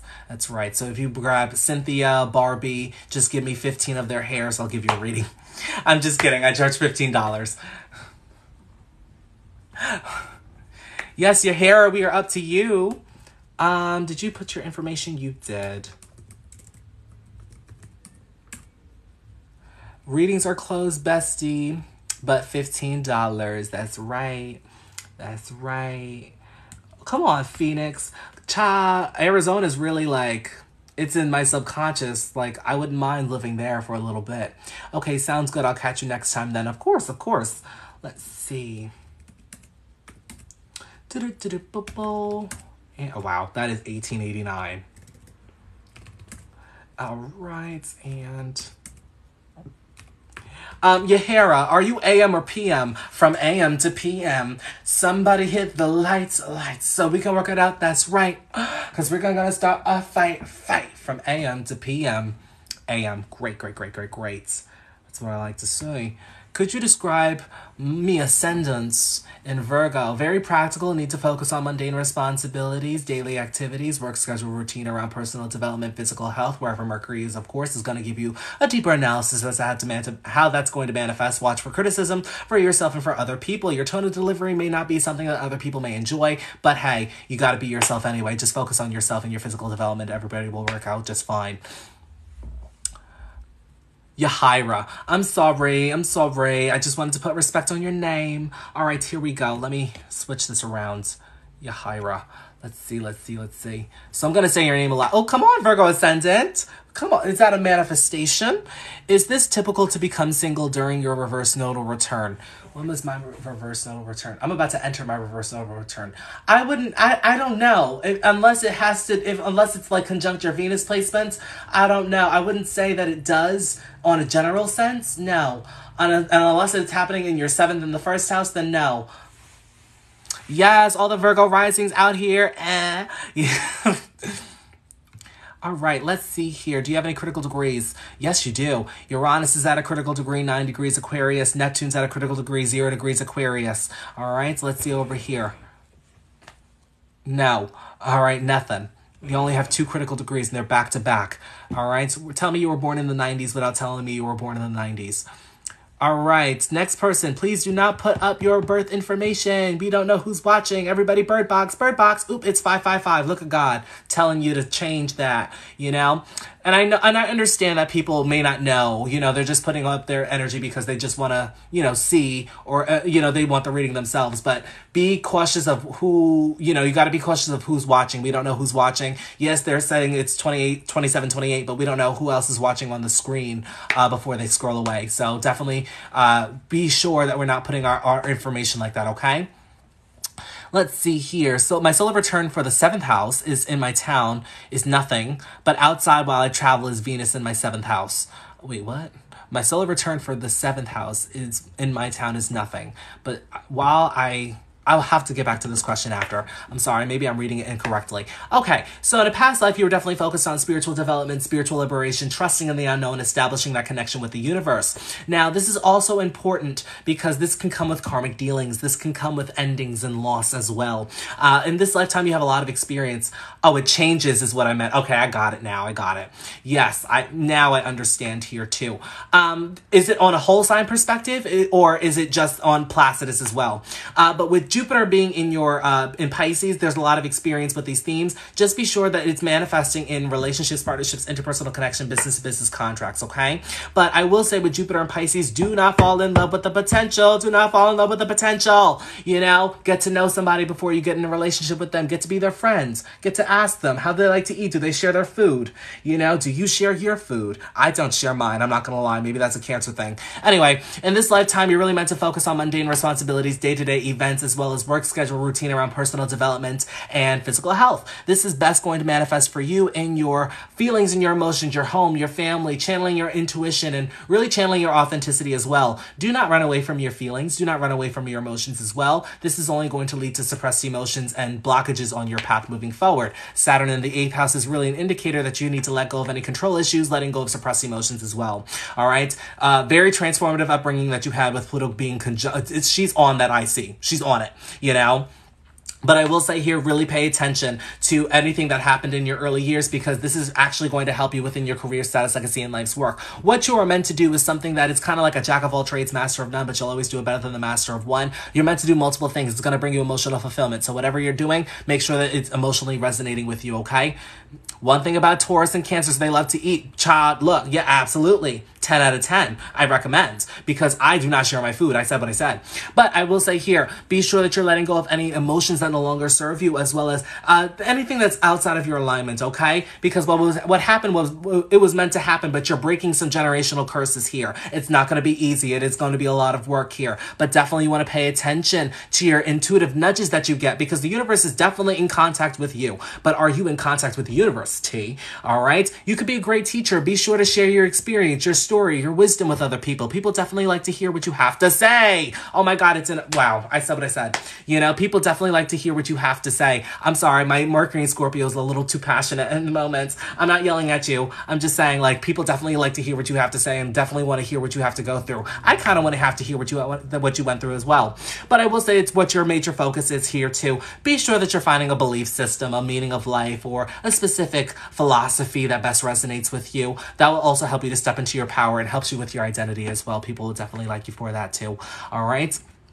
Let's see here. Chiron in Scorpio. Is that Mercury in Scorpio too? No, it's in Sag. Okay, great. So that Chiron in Scorpio, I actually have Chiron in Scorpio myself. Oh wait, we're born literally a year apart. But I will say with Chiron in Scorpio, this is a wound around loss, but this kind of manifests in a weird way, because it's like the things that you used to do, the places that you used to go, the people that you used to be around, it's kind of like they are completely different. You are a completely different person. Completely different. You are not the same that you used to be. Nothing is the same that it used to be. Can you describe exactly how a planet person feels? How the planet person feels when they're in the 12th house synastry? It could feel karmic, but it can also feel like a soulmate connection depending on the karma. You know, if there's a malefic there, it could feel more karmic, it could feel more burdensome. But if it's more benefic, it can feel like a soulmate past life relationship.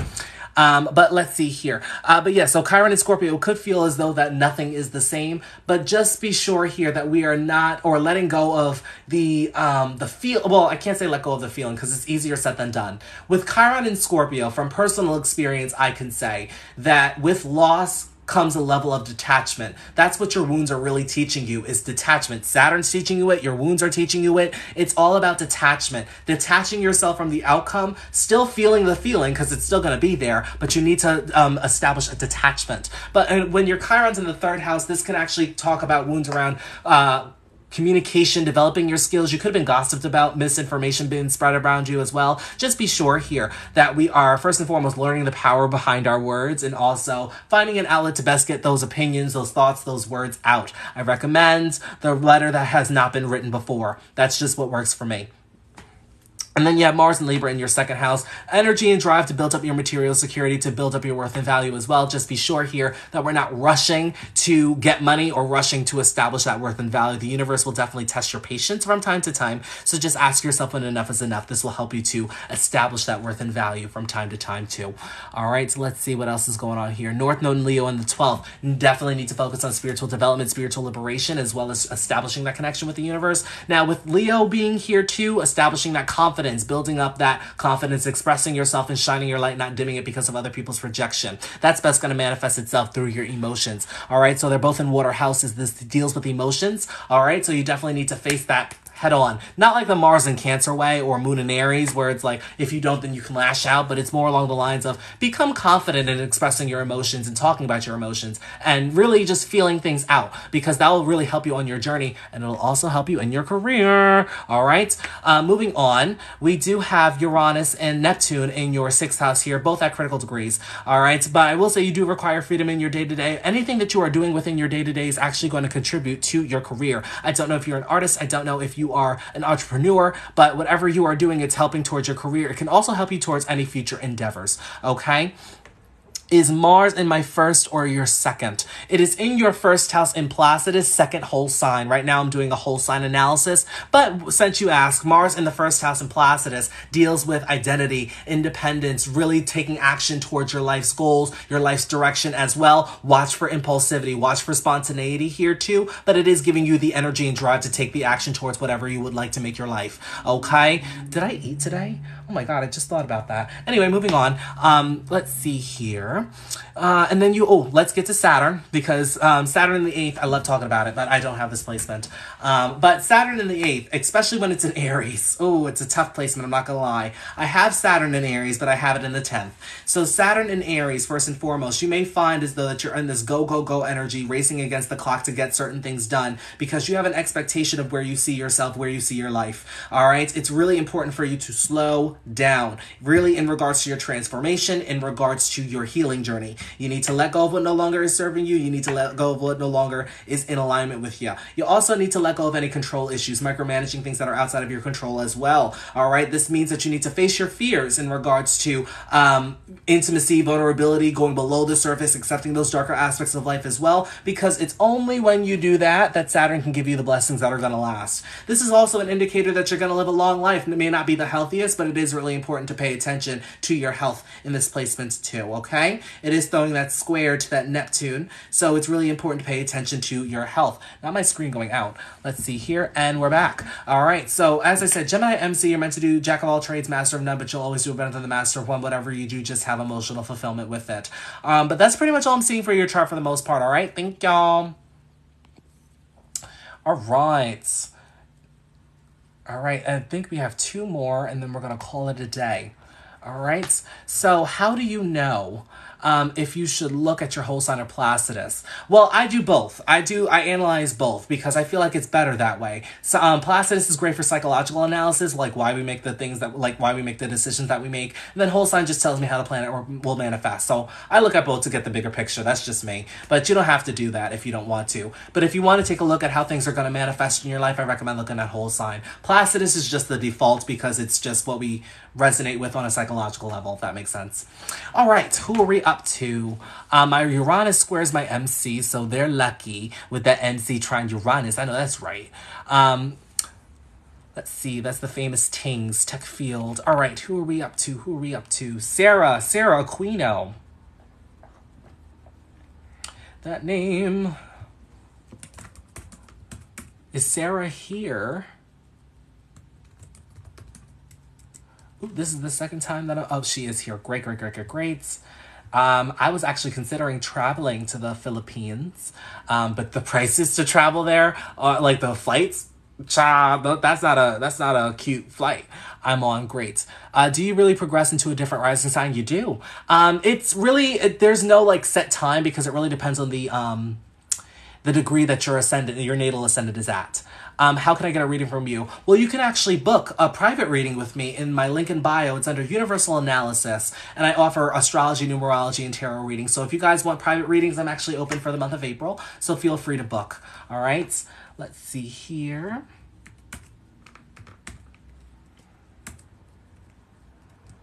$19.99 and 2 roses.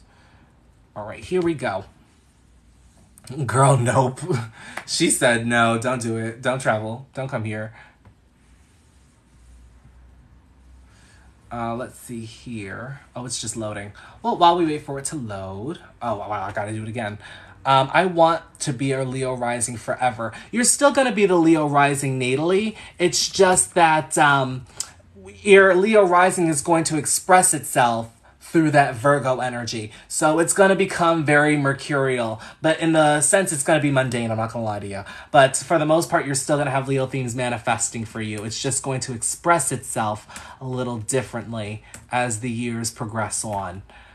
I'm excited to go into Leo. I'm a Cancer rising, and around my Saturn return, I'm supposed to be going into my Leo rising. But right now I'm at 27 degrees in my progress chart. My moon's at a 29 degree. And I was talking about it earlier. My moon's at 29 degrees and for this month, and it's about to change into Libra. So I'm about to have a progressed lunar return. And I'm like, I do feel like my life is about to change. I really do. But April has been productive because I'm at 29 degrees Virgo currently.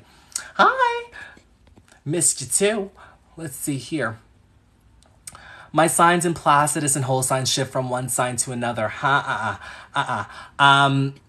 You mean from tropical and sidereal? Because in Placidus and whole sign, that doesn't change the sign. That changed the houses. It may change the houses, but not the signs. The flights to Dubai prices can cover 4 months worth of bills. Look, I'm telling you, these prices are out of hand. I'm a Cancer rising. Yes, my Cancer risings. Come on, show the love. That's right. All right, here we go. Would that mean for natal Libra? Wait, what would that mean for natal Libra? Oh, that was my progress chart. So that wouldn't mean anything for the, oh yeah, the houses will change in Placidus, but, the signs will stay the same. All right, Sarah, let's see if you have any critical degrees here. The progressed sign is like a placement. Yes, a planet placement and rising. Let's see here. Yes, you do have a critical degree. You do have Neptune 1 Capricorn critical degree. Let's see over here. Do you have any? No. You don't have any. Just that one. Just that one. I am the one, the sun. All right, let's get to this reading here. What's going on?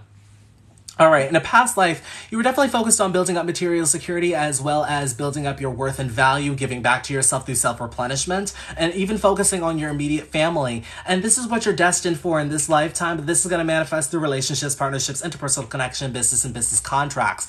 In this lifetime, you're definitely meant to focus on transformation, your healing journey, sex, death, taxes, the occult, intimacy, vulnerability, going below the surface, accepting the darker aspects of life. It is going to be transformative, all right? But it is up to you to realize the power within yourself. You're a very powerful individual, and other people may project onto you because of that. It is really important here that you find the power within yourself to not give into the projection, but also to just continue on your transformation journey. This is what's going to give you emotional fulfillment. Do not over-obsess over self-identity, independence, taking action towards your life direction, or giving back to yourself through self-nourishment, okay? That'll also help you to not only step into your power, but give you emotional fulfillment, okay? With Saturn here, Saturn just wants you to have consistency around whatever action you are taking, whatever action you deem necessary. You just need consistency behind it. But there is that major T-square here, and we are going to debunk that right now. You want to tap into your emotions, processing your feelings and your emotions. This may be a little hard for you because Aquarius is in your 4th house, so it's not over-intellectualizing your emotions, but actually feeling it through, okay? But with Aquarius, you want to tap into your friends, groups, networks, organizations, as well as your feelings, your emotions, processing them, as well as listening to your intuition, channeling your authenticity. Who are you truly? Who are you to your core? All right. Now you do have Uranus in the 2nd house there. Money can definitely come in and come out very suddenly. So watch for the frivolous spending, especially with Sagittarius on that 2nd house cusp. All right. Now we also do have Neptune, Mercury, and then we have the Sun and Jupiter in your 3rd house here. All right, so I will say that there are a lot of racing ideas that actually can contribute towards your career, status, legacy, and life's work. So definitely write down these ideas. All right, especially with them being a Capricorn, child, look, you'll be successful. All right, with Sun, with your MC actually expressing itself 6 places from itself, issues, conflicts, disputes can definitely arise within the career, status, legacy, and life's work. But your main focus is communication, developing your skills, really becoming curious on mundane knowledge and sharing any information that you have to others without spreading misinformation, okay? With Jupiter here, you can back that up with experience. You can back that up with the validity of the information as well. Just be sure here to watch for gossip. It can be karmic for you, especially with Mercury and Capricorn, okay? Now, with Venus and Mars and Pisces in the 5th house here, it is really important, first and foremost, that we watch for overindulgence. But Venus in the 5th is actually in planetary joy. It likes to have fun. You like to have fun with others. Others like to have fun with you. It's a two-way street. All right. Can I book a personal reading? Yes. Go to the link in my bio under Universal Analysis, and then you can select the service from there. And then with Mars in Pisces here, conjunct Venus, nonetheless, you have the energy and drive to build up your confidence and express yourself and shine your light. It may be a little hard for you, though, because Pisces is a bit shy, and the fifth house wants you to express that. I know it's in fourth house Placidus, but in the fifth house and whole sign, it really wants you to express yourself, to not be so shy, okay? Watch for escapism in the fifth house, okay? With Mars and Venus for overindulgence first and foremost, but you may require a relationship that's like that soulmate connection, somebody who you can match their energy, somebody who's fun, adventurous, who's really romantic as well, somebody who also is, you know, somebody who could be that player energy, but watch out for attracting that for yourself though, all right? But for the most part, I would say don't escape your confidence. Don't escape shining your light or expressing yourself, because this can really help you in regards to maybe building up your finances, or this can actually affect your worth and value if in the case that you hide yourself back because of that square. This can cause that inner tension, okay? But I will say here, with your North Node in Taurus, favorable energy with developing your skills, really sharing your knowledge with other people. It's actually what you're meant to do, okay? With your North Node expressing itself 11 places from itself, it's going to give you gains, it's going to give you rewards, all right? It's going to give you a lot of friends, groups, networks, organizations. It's going to give you a lot of into things that kind of like, it seems as though it's falling out of the sky. But for the most part, I will say with it being in the fifth house, it is going to require a little bit of strength because it will come with projection. It does have a karmic aspect with it with Pisces as well. Not in the next life. I'm screaming. Hello. All right, we do have Chiron and Gemini in the 8th house. Chiron in the 8th, wounds run deep. With it, when it's in Gemini, you could have been gossiped about, people spreading misinformation about you. It is really important here that first and foremost, you do prioritize your healing journey, going below the surface, accepting the darker aspects of life, because from this comes wisdom. You are meant to share that wisdom with other people, okay? You're not meant to keep that in within yourself. It'll help you to heal yourself, but to heal others as well. Prioritizing that healing journey as well will definitely help you to heal yourself and heal others. But with Chiron being in Gemini, finding an outlet that will best help you to get those words out, the letter that was never delivered, speaking, journaling, whatever that may look like for you. Communicating those words to get that out from below the surface will help you to heal yourself and to heal others. It's also a major T-square indicator for you. So the universe is really getting your attention on healing your wounds. It's in a loose conjunction with your North Node, so it's part of your destiny. It's part of what you're moving towards naturally, okay? Now, I will say with your MC and Leo here, you're definitely meant to build up some confidence, so get out of the shyness energy and really be confident towards the collective. Help and motivate them to become their best versions of themselves too. As I said, issues, conflicts, disputes may manifest with that sun being in Capricorn. I'm actually seeing this mix a lot with people having a prominent Leo angle and then having the sun in Capricorn. But I will say that you do have the energy to, you know, get through the conflicts or the disputes as well. All right, but that's pretty much all I'm seeing for your chart for the most part. Thank y'all. All right, let's see here. We have one more reading. Sydney Williams, Houston, Texas, baby. Hi, how we all doing? Let's see here.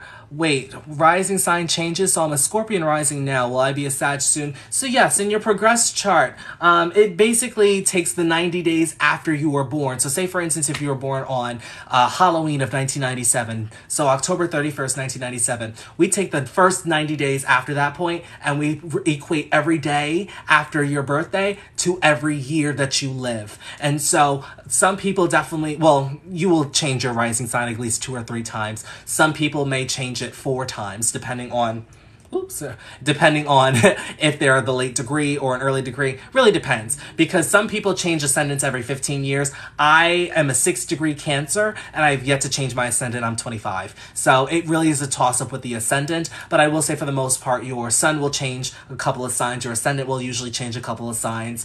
Jupiter and Saturn, depending on the degree, will change a sign. Mars will change about 2 signs. Venus will change 3. All right? All right, and we're up to Sydney Williams. All right, let me just mute, because people are on some itch today. When is the next time you're going to be live, and can I get a reading? So probably next week, because I don't do readings as frequent as I used to, but I do answer questions, and I'm still here chatting, you know, just being myself. OMG, am I still doing readings? Okay, so period is Tad Emergency. Emma, I don't want to pronounce that wrong, so I'm just not going to put, I'm not going to do that. I'm not going to put disrespect on your name. I'm not doing readings, but do not put your information on here because we don't know who's watching. Everybody bird box, you know, so just be sure that you're not putting your information up here. Definitely treat it as if it's your social security. Holy, you are awesome. Thank you. Of course, of course. Let's see here. Why are some people saying that Capricorn moon is bad? Well, Capricorn moon isn't bad. It's in detriment. So it does require a bit more effort on your behalf. But they have a tendency to suppress their emotions because they're more focused on their ambitions in business and career, status, legacy, life's work. So it's not necessarily bad, but you should not suppress any emotions here. Now, depending on the house, that will tell you where you may be suppressing emotions or where you may be not dealing with your emotional well-being. But yeah, don't suppress your emotions. I'm hungry.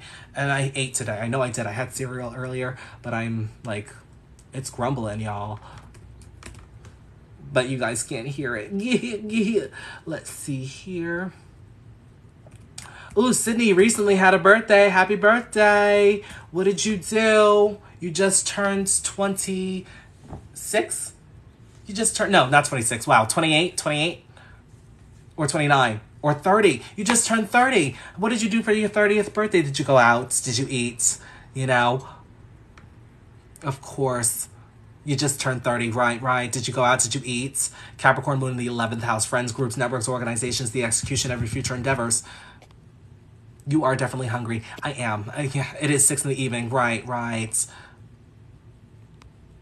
All right, let me see here. Sorry, y'all. All right, let me type this 740. Oh, you went to Denver. Oh, I love me some Denver. I was considering moving to Denver, but I couldn't do it because of the cold. Absolutely not. If I wanted to do that, I would stay in New York. As a native New Yorker. All right, here we go. Here's your chart, Sydney. Last but not least, Libra Ascendant. We love it. We're going to check if you have any critical degrees here. All right, do you have any critical degrees? Not on this side. Do you have it on this side? You don't. You don't have any critical degrees. Look at you. Look at God. All right, so let's get back to that chart here. We loved it. All right, in a past life, you were definitely focused on self-independence, identity, as well as taking action towards your life's direction, giving back to yourself through self-nourishment. In this lifetime, you got a natural charm there. People definitely like yourself when you're focusing on your independence and your identity. All right, it's where you shine, but it's going to manifest in relationships, partnerships, interpersonal connections, business and business contracts. That's actually what you're meant to focus on: relationships, partnerships, interpersonal connection, business and business contracts. You do have Jupiter here, so there is experience with relationships, but I will say watch for the arrogant energy or the know-it-all energy here. Not the mercurial energy, but more the Jupiterian, like the higher knowledge, like, oh, my morals, you know, just watch out for that energy. But there's an abundance of opportunities to take towards your career, status, legacy, and life's work here, as you can see here. Just be sure that you are taking advantage of these energies here, because sometimes the conflict can come when you're not taking advantage of what Jupiter's trying to bring into you. You naturally have experience with people. You naturally have that knowledge there. So I will say you know how people work, especially with their chart ruler being in the 7th house. Definitely watch for falling too much into other people, okay? Instead of focusing on just, you know, you need to find the balance with focusing on yourself as well. All right, you do have a grand cross, so I'm not so fixated on the T-squares here because they're all balancing each other out. Let's see here. You do have Pluto in the 2nd house. As I said, powerful earner before. Just be sure not to over-obsess with any money. You could be powerful when you establish your worth and value for yourself. Just be sure here that you realize the power within your value. All right? So just be yourself. Don't take on other people's projection. All right? With the North Node being in Sagittarius, you're meant to find a belief for yourself, a philosophy, a lifestyle that best suits you. Now, this could be in regards to communicative endeavors instead of developing your skills, as well as becoming curious on mundane knowledge. This is the opposite of the natal chart here. So you're definitely meant to back up any experience or wisdom that you share with other people with intellect. Okay? So there's the balance between the two. It's what you're destined for. But you could be the jack of all trades, master of none, but you'll always do it better than the master of one. All right? What would be better, sidereal or tropical? How do I know what to book? Tropical if you're first starting out with astrology. If you already know your natal chart, then try sidereal.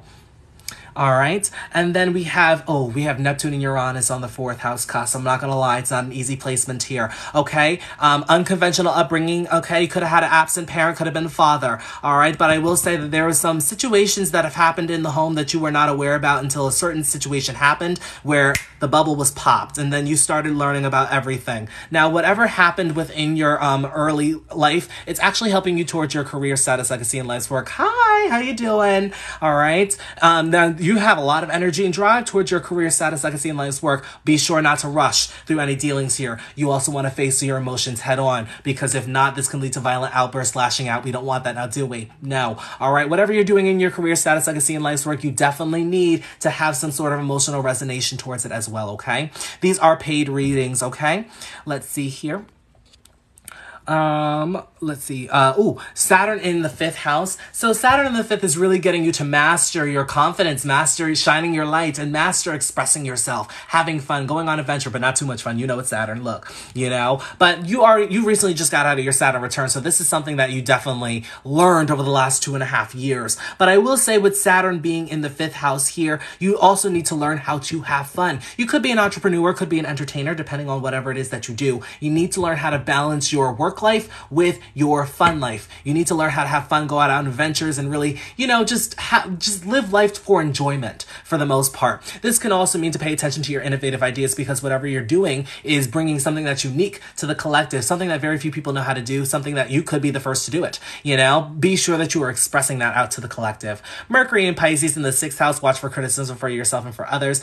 Really good in the day-to-day. Watch for escapism for mundane responsibilities, okay? Well, sometimes people may not understand where you're getting your information from. You may not understand your own communication. Establish a connection with the universe. This will help you to better understand it. Chatty subconscious do you have, right? With the Mercury in Pisces. So definitely establish that connection with the universe. This helps you to better understand where the universe is trying to guide you or lead you in your day-to-day, okay? Watch for escapism, as I said, with daily responsibilities.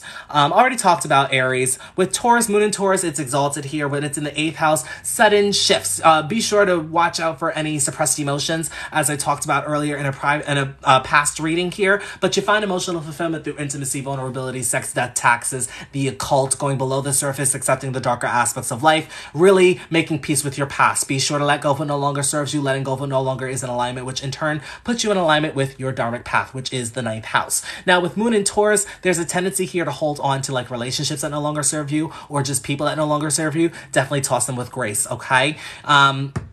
Part of what you're meant to do is you're meant to be a healer or somebody who entertains. You could be a great host, somebody who brings happiness to other people. But as I said, just be sure that you're incorporating your emotional fulfillment within there. With it being 11 places from itself in the 8th house, your career is going to be very transformative. It is going to be a lot of ups and downs, but for the most part, it is going to bring you some gains and rewards. It is going to take some time, though, especially with it being in Taurus. It's like watching paint dry, all right? But I will say here that you are going to get the gains and the recognition at some point. Just be sure not to rush through your dealings with Mars being here, all right? Then you have Chiron and Leo in the 11th house. Wounds around rejection, trying to be misunderstood, friends, groups, networks, organizations. Perhaps maybe you tried to fit in with the wrong group of people, or you perhaps don't want to do things by yourself. Don't be afraid to beat to your own drum, all right? And be sure that you are expressing yourself, shining your light, and building up that confidence here. That's what Saturn is trying to teach you. You got a grand trine here. Oh, and it's a grand fire trine. You're very much in alignment with your dharmic path, especially when this is activated here,